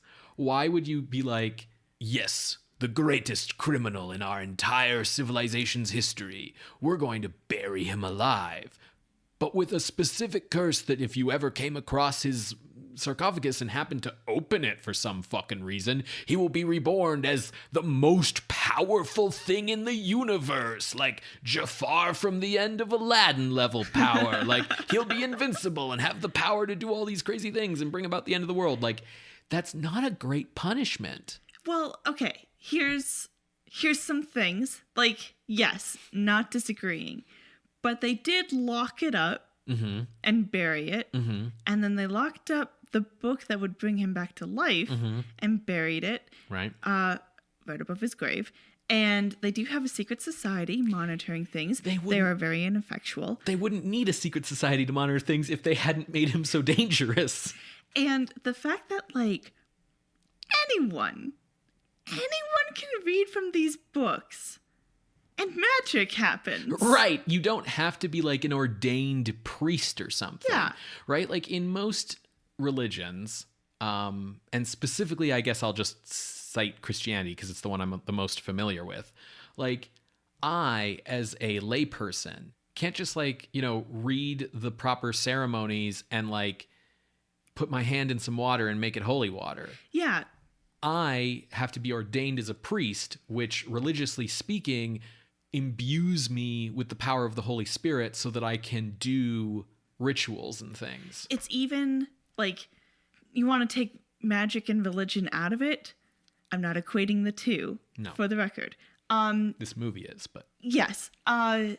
When you get married, you need to have someone who has been approved by your province, your state, your government to say, yes, Ben and Sarah are now married. Right. I can't have Joe Bob off the street come and do that and have it be recognized. Right. Because that's not how rituals work. So, to put it another way. Yes. The Book of the Dead and the Book of Amun-Ra are not spell books. Yes. They are holy texts. You need a cleric, not a wizard. And the Book of the Dead is a real thing that tells you, here's how to prepare a body for death. Yeah, it's your guidebook. Yes, we talk about this in our first Mummy episode on the original Mummy, that, like, yeah, Hollywood found out there was a thing called the Book of the Dead, and they were like, the necromancy book. And it's like, no, it's like a mortician's instructional guide. Yeah. So the plagues of Egypt. Yes. So why the fuck would Egyptian priests be able to curse a mummy with the ability to do the plagues of Egypt, which were specifically meant to prove God's power in the Exodus story, power that specifically the point of the story is that the Egyptian wizards can't match it? That's right. Like, that's the whole point of the plagues is basically God proving that he's more powerful than all of Egypt's bullshit, so they should listen to Moses, right? Yeah, that is... I hadn't even made that connection. That is hilarious. Like, this is like you're granting the wrong superpowers to the wrong person from the wrong source. Like, Egyptian priests should not be able to grant Jewish holy powers to an evil mummy. This is not how something should work. Furthermore, Imhotep, so there's a bit in the movie where when he's still a creepy CGI monster, the mummy corners Benny. And Benny does a pretty funny bit where he like pulls out a cross and is like, God protect me. And the mummy doesn't give a shit. And then he pulls out like a succession of other religious icons to try and save himself. And this is like a fun subversion on like the vampire thing where they're driven away from crucifixes, and kind of like a meta thing about like, why would like the vampire care about like one particular religion over another, and like using these other religions. I will say that like it's weird that Benny knows that trope because he's from 1926, before all those movies were made. But eventually he pulls out a Star of David and starts saying some Hebrew, because he's saying, every time he pulls out a thing, he's saying it in the native tongue of that language, which like, honestly, that's impressive. But he pulls out the Star of David, starts talking Hebrew, and Imhotep's like, the language of the slaves. Maybe you can be my slave. Cool, let's do them, get some stuff here. So, as I mentioned before, in pop culture, Ramses II is the pharaoh of the Exodus story, and Seti I is Ramses II's father. And Imhotep was instrumental in the death of Seti I and then quickly killed thereafter. Ergo, the Exodus hasn't happened yet from Imhotep's point of view. Now, he might still recognize Hebrew as quote-unquote the language of the slaves, but how could his priests have given him the plagues of Egypt powers when the plagues of Egypt hadn't happened yet? So the plague stuff doesn't make any sense. Also, there's a really... They skip some. Well, yeah. But the thing about the skipping some is, so they don't do them in the same order as in the Bible. They kind of like start with the big ones and then get smaller as they go, weirdly enough. Like the meteor shower. Big hits. Yeah. The last plague that happens is boils and sores, which comes way earlier in the Exodus story, because they ramp up in Exodus. Yeah. They don't like just meander about. But Jonathan, when he sees the guys with the sores, says, last but not least, my favorite plague, boils and sores. How would he know this is the last one? Unless Imhotep did all 10, because they're not going in order. So you wouldn't be like, oh, that's the last one in the story, because it's not. So does that mean that like Imhotep killed all the firstborn children of Egypt, like off screen somewhere between cuts? That's fucked up. Also, personally, the boils and sores would probably be one of my more favorite plagues or things. I would think raining frogs. Sure. It sucks, but it's like kind of amusing. Well, yeah, my point is kind of that like, hey, we're early on, like this is an annoyance. Mm-hmm. And sure, it's painful, we're fucked, this is probably going to scar me, but at least my firstborn child isn't dead. Yeah, hasn't been killed by the will of God. At least there aren't meteors falling from the sky. Yeah, nobody had to paint blood on their doors to make sure God didn't fuck up and kill their kid by mistake this time. God doesn't make mistakes, Ben. That's a very evangelical Christian point of view from you, Sarah. So, yeah. I'm not going to go into the fact that there were no Jewish slaves in Egypt and that there's no historical evidence for the Exodus story at all, because I don't want to offend anyone in our audience. I'm saying it here now so that you know that I'm not bringing it up. Can we talk about pronouncing Anuxinamun? Oh, I feel like that's such low-hanging fruit. We have enough shit to go through.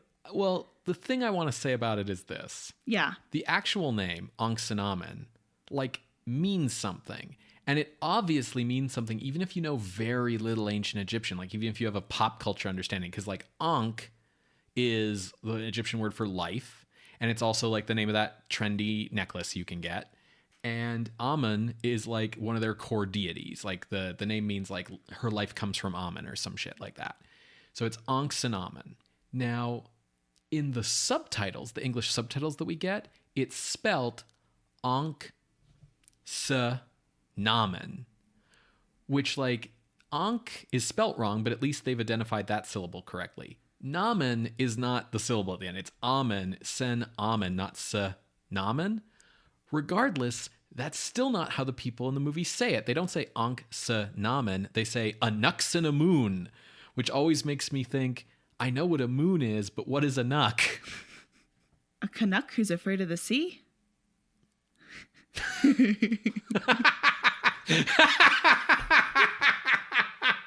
That's a very bad joke. But It's a thinker. Yeah, it's a you thinker. gotta take a moment. Hey, since we're speaking about history, Mm-hmm. this movie's set primarily in 1926, and Jonathan is middle-aged, putting pieces together and thinking about World War One. Yeah. Yeah. So this is a really popular like Tumblr meta that went around. Yes!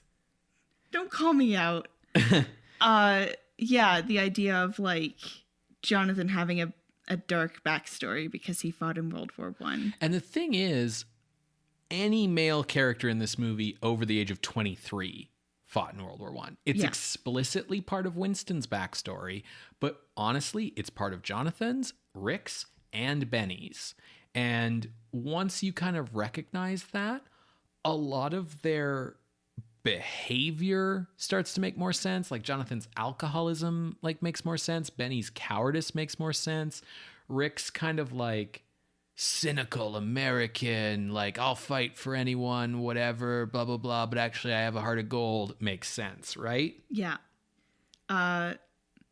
Well, you said all that I was going to say about that. Oh, I'm sorry. I didn't mean to rain on your parade. I just also had a note about it. Yeah, no, it's all good. When I see that specific Tumblr post going around, the quote they always go to is when Jonathan gets introduced, he pops out of a sarcophagus to scare Evie, and she's like, "Have you no respect for the dead?" And he's like, "Yes, but sometimes I'd rather like to join them." Yes. And then that having like a darker tone to it, given that backstory. Yes. And so there's like an implied survivor's guilt with Jonathan, although Winston's character is explicit. Yeah, has explicit survivor's guilt. He wants to die because all of his friends died. Yeah.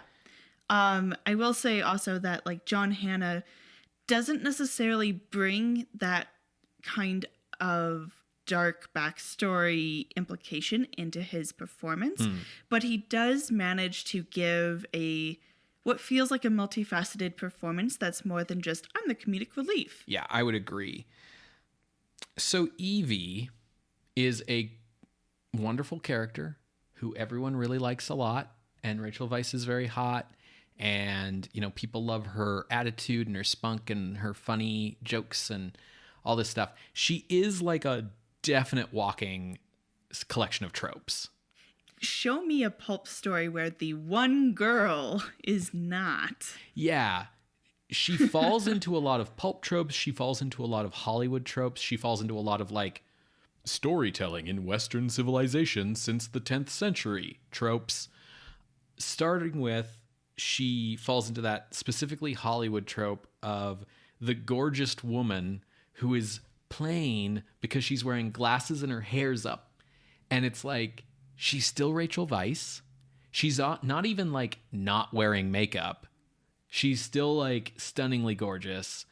And it's like, it takes for her to not just lose the glasses and put her hair down, but also to like buy a dress that's basically just black lingerie for Rick O'Connell to be like, oh shit, she's hot actually. And like, it takes Rick cutting his hair for Evie to be like, oh shit, he's hot actually. Because when we first meet, well, when Evie first meets Rick, he's in like George of the Jungle mode. But like, I'm sorry. He's shirtless. He has long, luscious locks. Like, there's no way that like you like. I will give you the reason, Ben. He's still hot. Who knows when he last brushed his teeth while in jail? Sure. Whereas fresh cut Rick O'Connell, fresh ready for the boat, he defs brushed his teeth. Yeah. The other... Now, in calling Evie's character tropey, I don't want to ignore that Rick's is also. Yes. Like, Rick is just if you took Humphrey Bogart's character from Casablanca and Indiana Jones and mushed them together. Yeah. That's who he is. But like Rick and Evie's relationship is very, very classic pulp story. It's got that like thing where they start out bickering and pretending they hate each other, but that's just a mask for the fact that they want to bone. And then eventually it blossoms into true romance, right? But at no point does it really feel like they hate each other. No. Right? Like there's times where you get, oh, what's that one? Bringing Up Baby that I can't stand. Even though it's a classic, because it's like, oh, I fucking kind of hate what's her face. Yeah. Because it's just like enough. Whereas, like, as soon as they meet and Rick gives Evie that kiss, there's something there. Sure. When I say like they start out with they hate each other thing, it's clear that it's like a mask. Yep. But, you know, she's doing all the like, ooh, that man, rrr, kind of thing. Then he's like, oh, why do we have to bring a girl along? And like, you know, that kind of thing. But the thing where it's clear that it's a mask, that's so crucial because that is the whole key to making that trope work. Yeah. You know, it's why the classic versions of that trope in Golden Age Hollywood work. It's why Han and Leia works. It's why a lot of movies that try to copy this trope because they know it from other movies don't work because they literally have two characters who would hate each other or who say like really nasty stuff to each other or just would have like no chemistry or reason to fall in love at all kind of do this arc and it doesn't make sense. It's like, Gamora, you don't have to be with Star-Lord. He sucks. Yeah, he really does suck. What I really like about the love story here is it's not just like a one-sided thing where she's fawning and he's like, yes, fawn over me. Or a one-sided thing where it's just him being like, oh, I want to get in, you know, with her. Like, Jesus, Ben. Yeah, like it's clear like they both get a little flustered about each other. Like one of my favorite scenes, I feel like I'm saying that with every scene, is when Rick gives Evie the tools that he stole, and he's like all flustered and he's like, yeah, I thought you might like or find them useful or something. I don't know. Maybe you like them. It's good that like they both recognize that the other person is hot. Yes. Movie romances live or die on whether the actors actually have real chemistry. Like, it kills so many book to movie adaptations when like the actors don't have chemistry, so you're like, why are these people getting together? And it's like, oh, because they got together in the book kind of thing, right? But Evie and Rick have chemistry. Rachel Weisz and Brendan Fraser have chemistry. It works. You believe it. You know, whether you're thinking about it from her point of view or his, it's like, oh yeah, if I was like all sweaty traveling in the desert, like in close quarters with this man for a long period of time, like, yeah. Speaking of gorgeous people. Everyone? Apparently, this was filmed but cut when Imhotep first arrives fully reinvigorated. Human again. Evie was supposed to say, he's gorgeous. Oh. And it was filmed, but it was cut. Okay, you know what? That segues perfectly into my conspiracy theory. I don't have evidence of this, but okay, here's the thing. In every version of this story that we've gotten before, the lead female character is the reincarnation of the mummy's dead princess girlfriend. Yep. And that's not what happens here. Imhotep just needs Evie to like power his human sacrifice, to power his ritual. But I am convinced that she was the reincarnation in like an earlier script, not even in an earlier draft, but like in a script that they shot. Like, I'm convinced that at some point near the end of shooting, maybe, or maybe even after shooting, when they were like, oh, we need to do some reshoots, they were like, you know, that doesn't really work. We want to go in a different direction with this. So we're going to change it. Because to finish out what I was saying about Evie being full of tropes, the last trope that she embodies is the damsel in distress. Literally, Rick calls it out in the movie. But she's not the reincarnation. But there's a lot of things in the movie that kind of point to her being that. That line where she recognizes he's gorgeous would kind of like fit if that was the story, in sort of a like Winona Ryder as Mina, like she actually really likes Dracula kind of thing. There's a sequence in the movie where Evie's talking to Rick late at night over a campfire, and they're having the getting to know you campfire conversation that like is required for D&D parties. She's like, oh yeah, my dad was a famous like explorer and my mom's Egyptian. And the half Egyptian mixed race ancestry thing is present in every one of those modern day female characters who are actually the reincarnation. And it's there so that we can kind of like justify why she's the reincarnation, but also why she's white. Yeah. And I'll point to another instance where this would be evidence. When Imhotep as Juicy Mummy, I have to specify the mummy part because he's juicy later.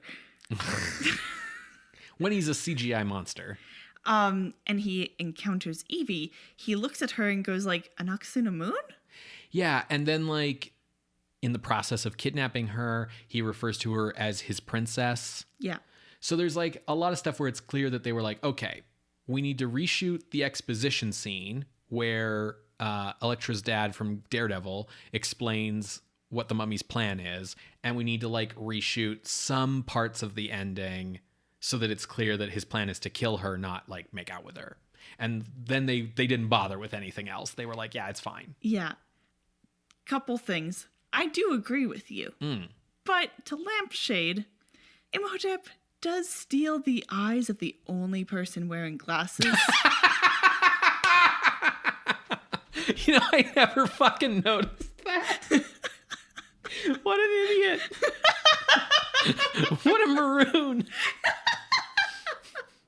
Just like I'm now picturing Imhotep like wandering around the whole movie being like, yeah, I mean, this kind of looks like Hymenoptera, I guess. Yeah, that's the Book of the Dead, right? Yeah, I kind of muscle memory will take over. I know this ritual. It's fine. And then the other thing that I would consider evidence to support this is there are many stories of Stephen Sommers rewriting stuff the night before, usually just to add something fun or something. For example, when the boat's under attack and there's bullets going through the wall and they're about to hit Rick, but Evie pulls him out of the way. That was changed the night before, or rather added in the night before. But also about halfway through shooting, Stephen Sommers rewrote the script to add in the little priest mummies and the magi mummies. Oh, so that would have been like, you know, and that's like a big part of the climax. Like that's what Rick's doing the whole climax. Yeah, kind of changing it to make specifically the magi mummies the climax, because they are the action climax. Yeah, because like they don't defeat Imhotep through like having a big boss fight. No. Like they read a thing from the book and then his soul gets taken away and then Rick just stabs him. Yeah. Okay. Now, I will say to all the listeners yelling at their cell phones, we are well aware that Evie turns out to be like the reincarnation of Nefertiti or whatever. It's not Nefertiti, but yes. In the second movie. Yes, she is a reincarnation. And also, yes, I understand that in the 2001 The Mummy Returns, that Rick is established to be a reincarnation of a magi guard who was her lover.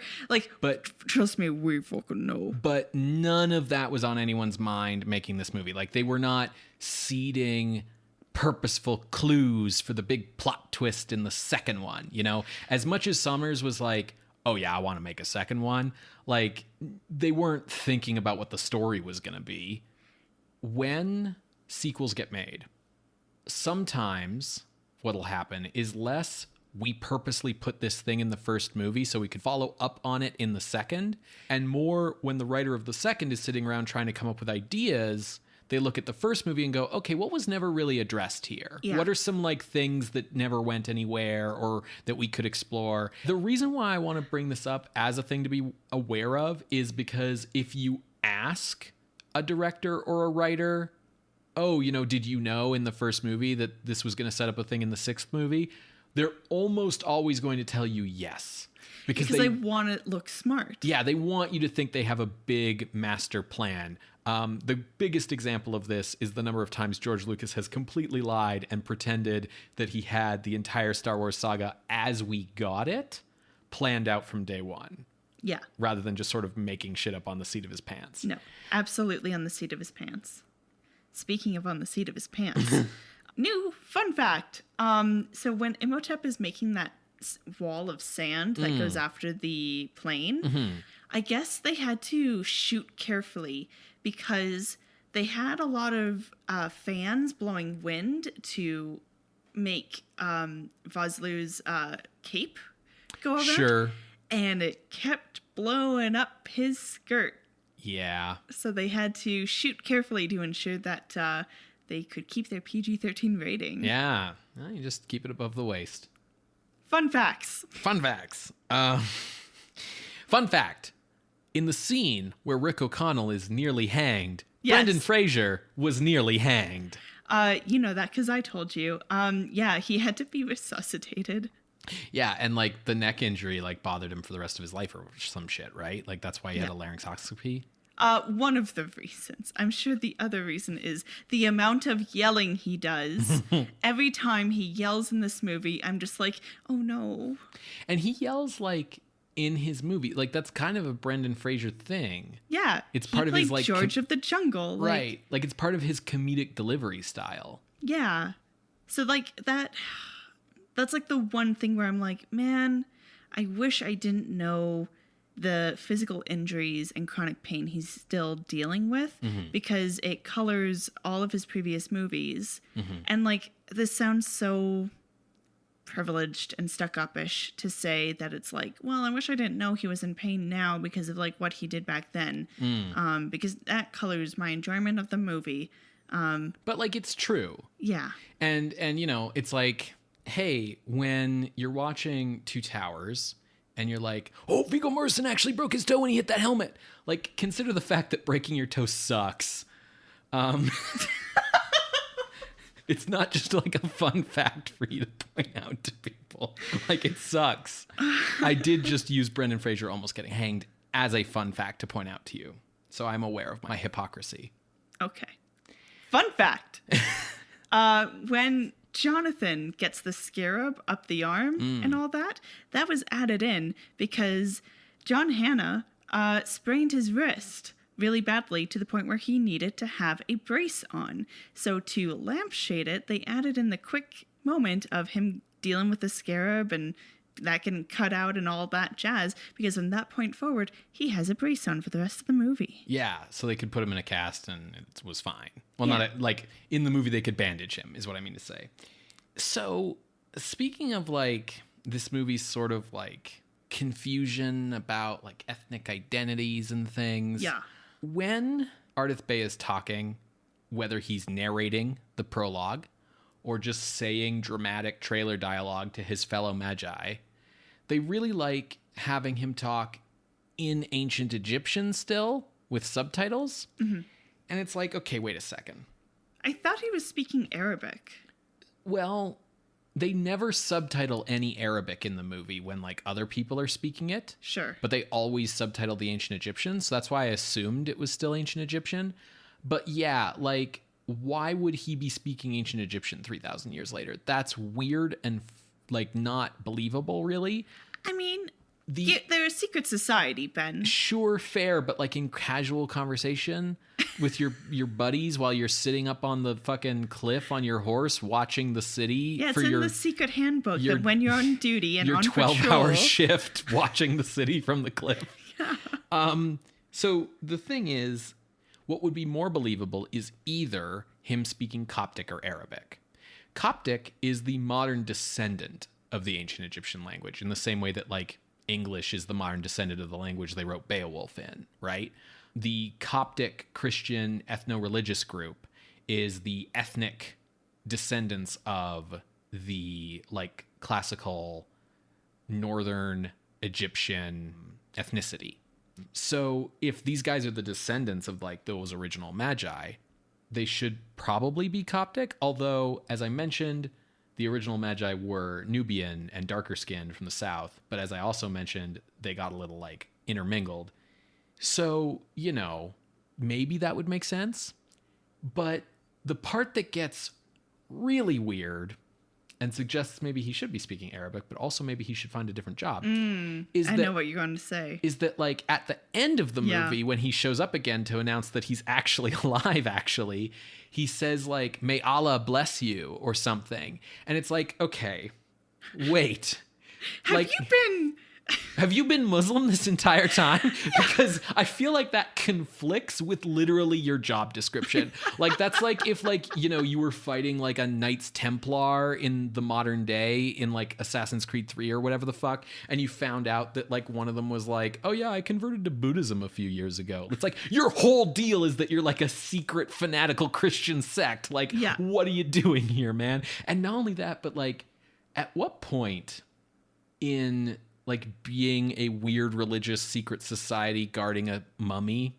In fact, I'll throw this question to all of the cast in the movie.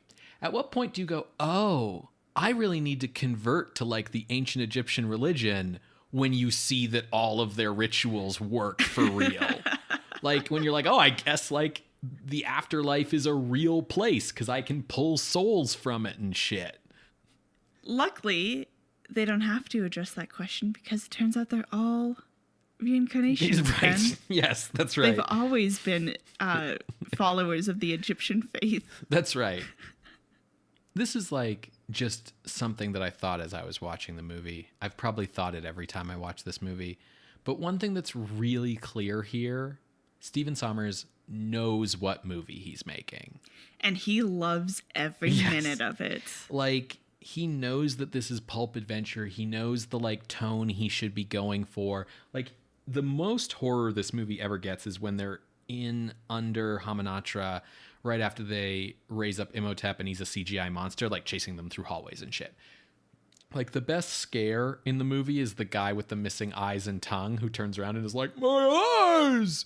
Like that freaked me out as a kid so much. Oh man. When he loses his glasses, we both wear glasses, so we understand the peril. Yeah. And I always just love his being stalked sequence. Yeah. Where Imhotep is like, far away, then close, then far away. And the camera is out of focus if it's not on our American friend, because it's like simulating. From his point of view, Yeah. And then like when he like... it's a close-up on his eyes and he hears breathing behind him and he does the like, "Oh no, it's right behind me, is it me?" And then he looks and he's like, "Ah!" The thing is like even when Sommers is doing the horror bits, he's doing them like he's Sam Raimi. Like he's doing like really extreme Dutch angles and zooms and things to tell you like this is supposed to be fun. Like this is horror. And this is scary, and I'm going to do jump scares. And there's plenty of jump scares in this movie. But, like, this is supposed to be fun. And he knows the movie's supposed to be fun. He knows what movie he's making. He knows what tropes he's using. He knows when he's referencing old movies. I mean, this movie has, like, scene transitions that are wipes. Yeah. Nothing says, like, "Hi, I, too, can reference old movies, George Lucas," like using wipes for editing. I feel like I'm devolving into just going like, this part's really fun and that part's really great. Do you have anything else you'd like to add? Fun fact. When Benny is talking to eyeless guy, being like, I am here to introduce you to Prince Imhotep. You know, the guy who took your eyes and tongue.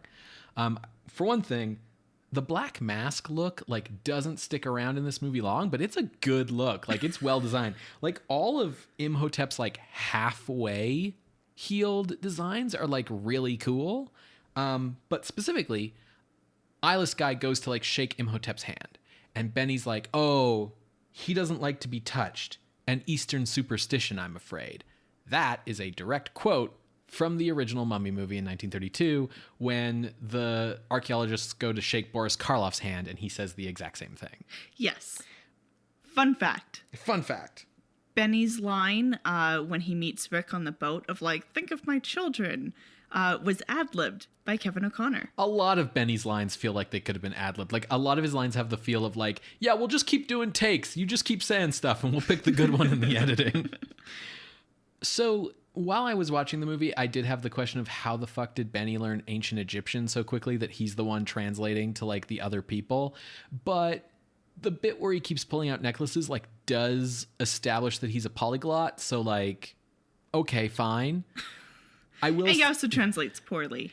Okay. That part always bothers me because that's the most like, well, actually that Evie ever gets. Like the most You Hermione level. The most? Well, actually, because, okay, the thing about that makes Evie seem like kind of a B to me is that like he says something about like he wants you to be with him forever. And she says, for all eternity, idiot. And it's like, if you're translating from a foreign language, like people have to understand that like foreign languages don't actually have like exact one-to-one meanings. You are often translating the essence of what the person is saying, not an exact literal translation.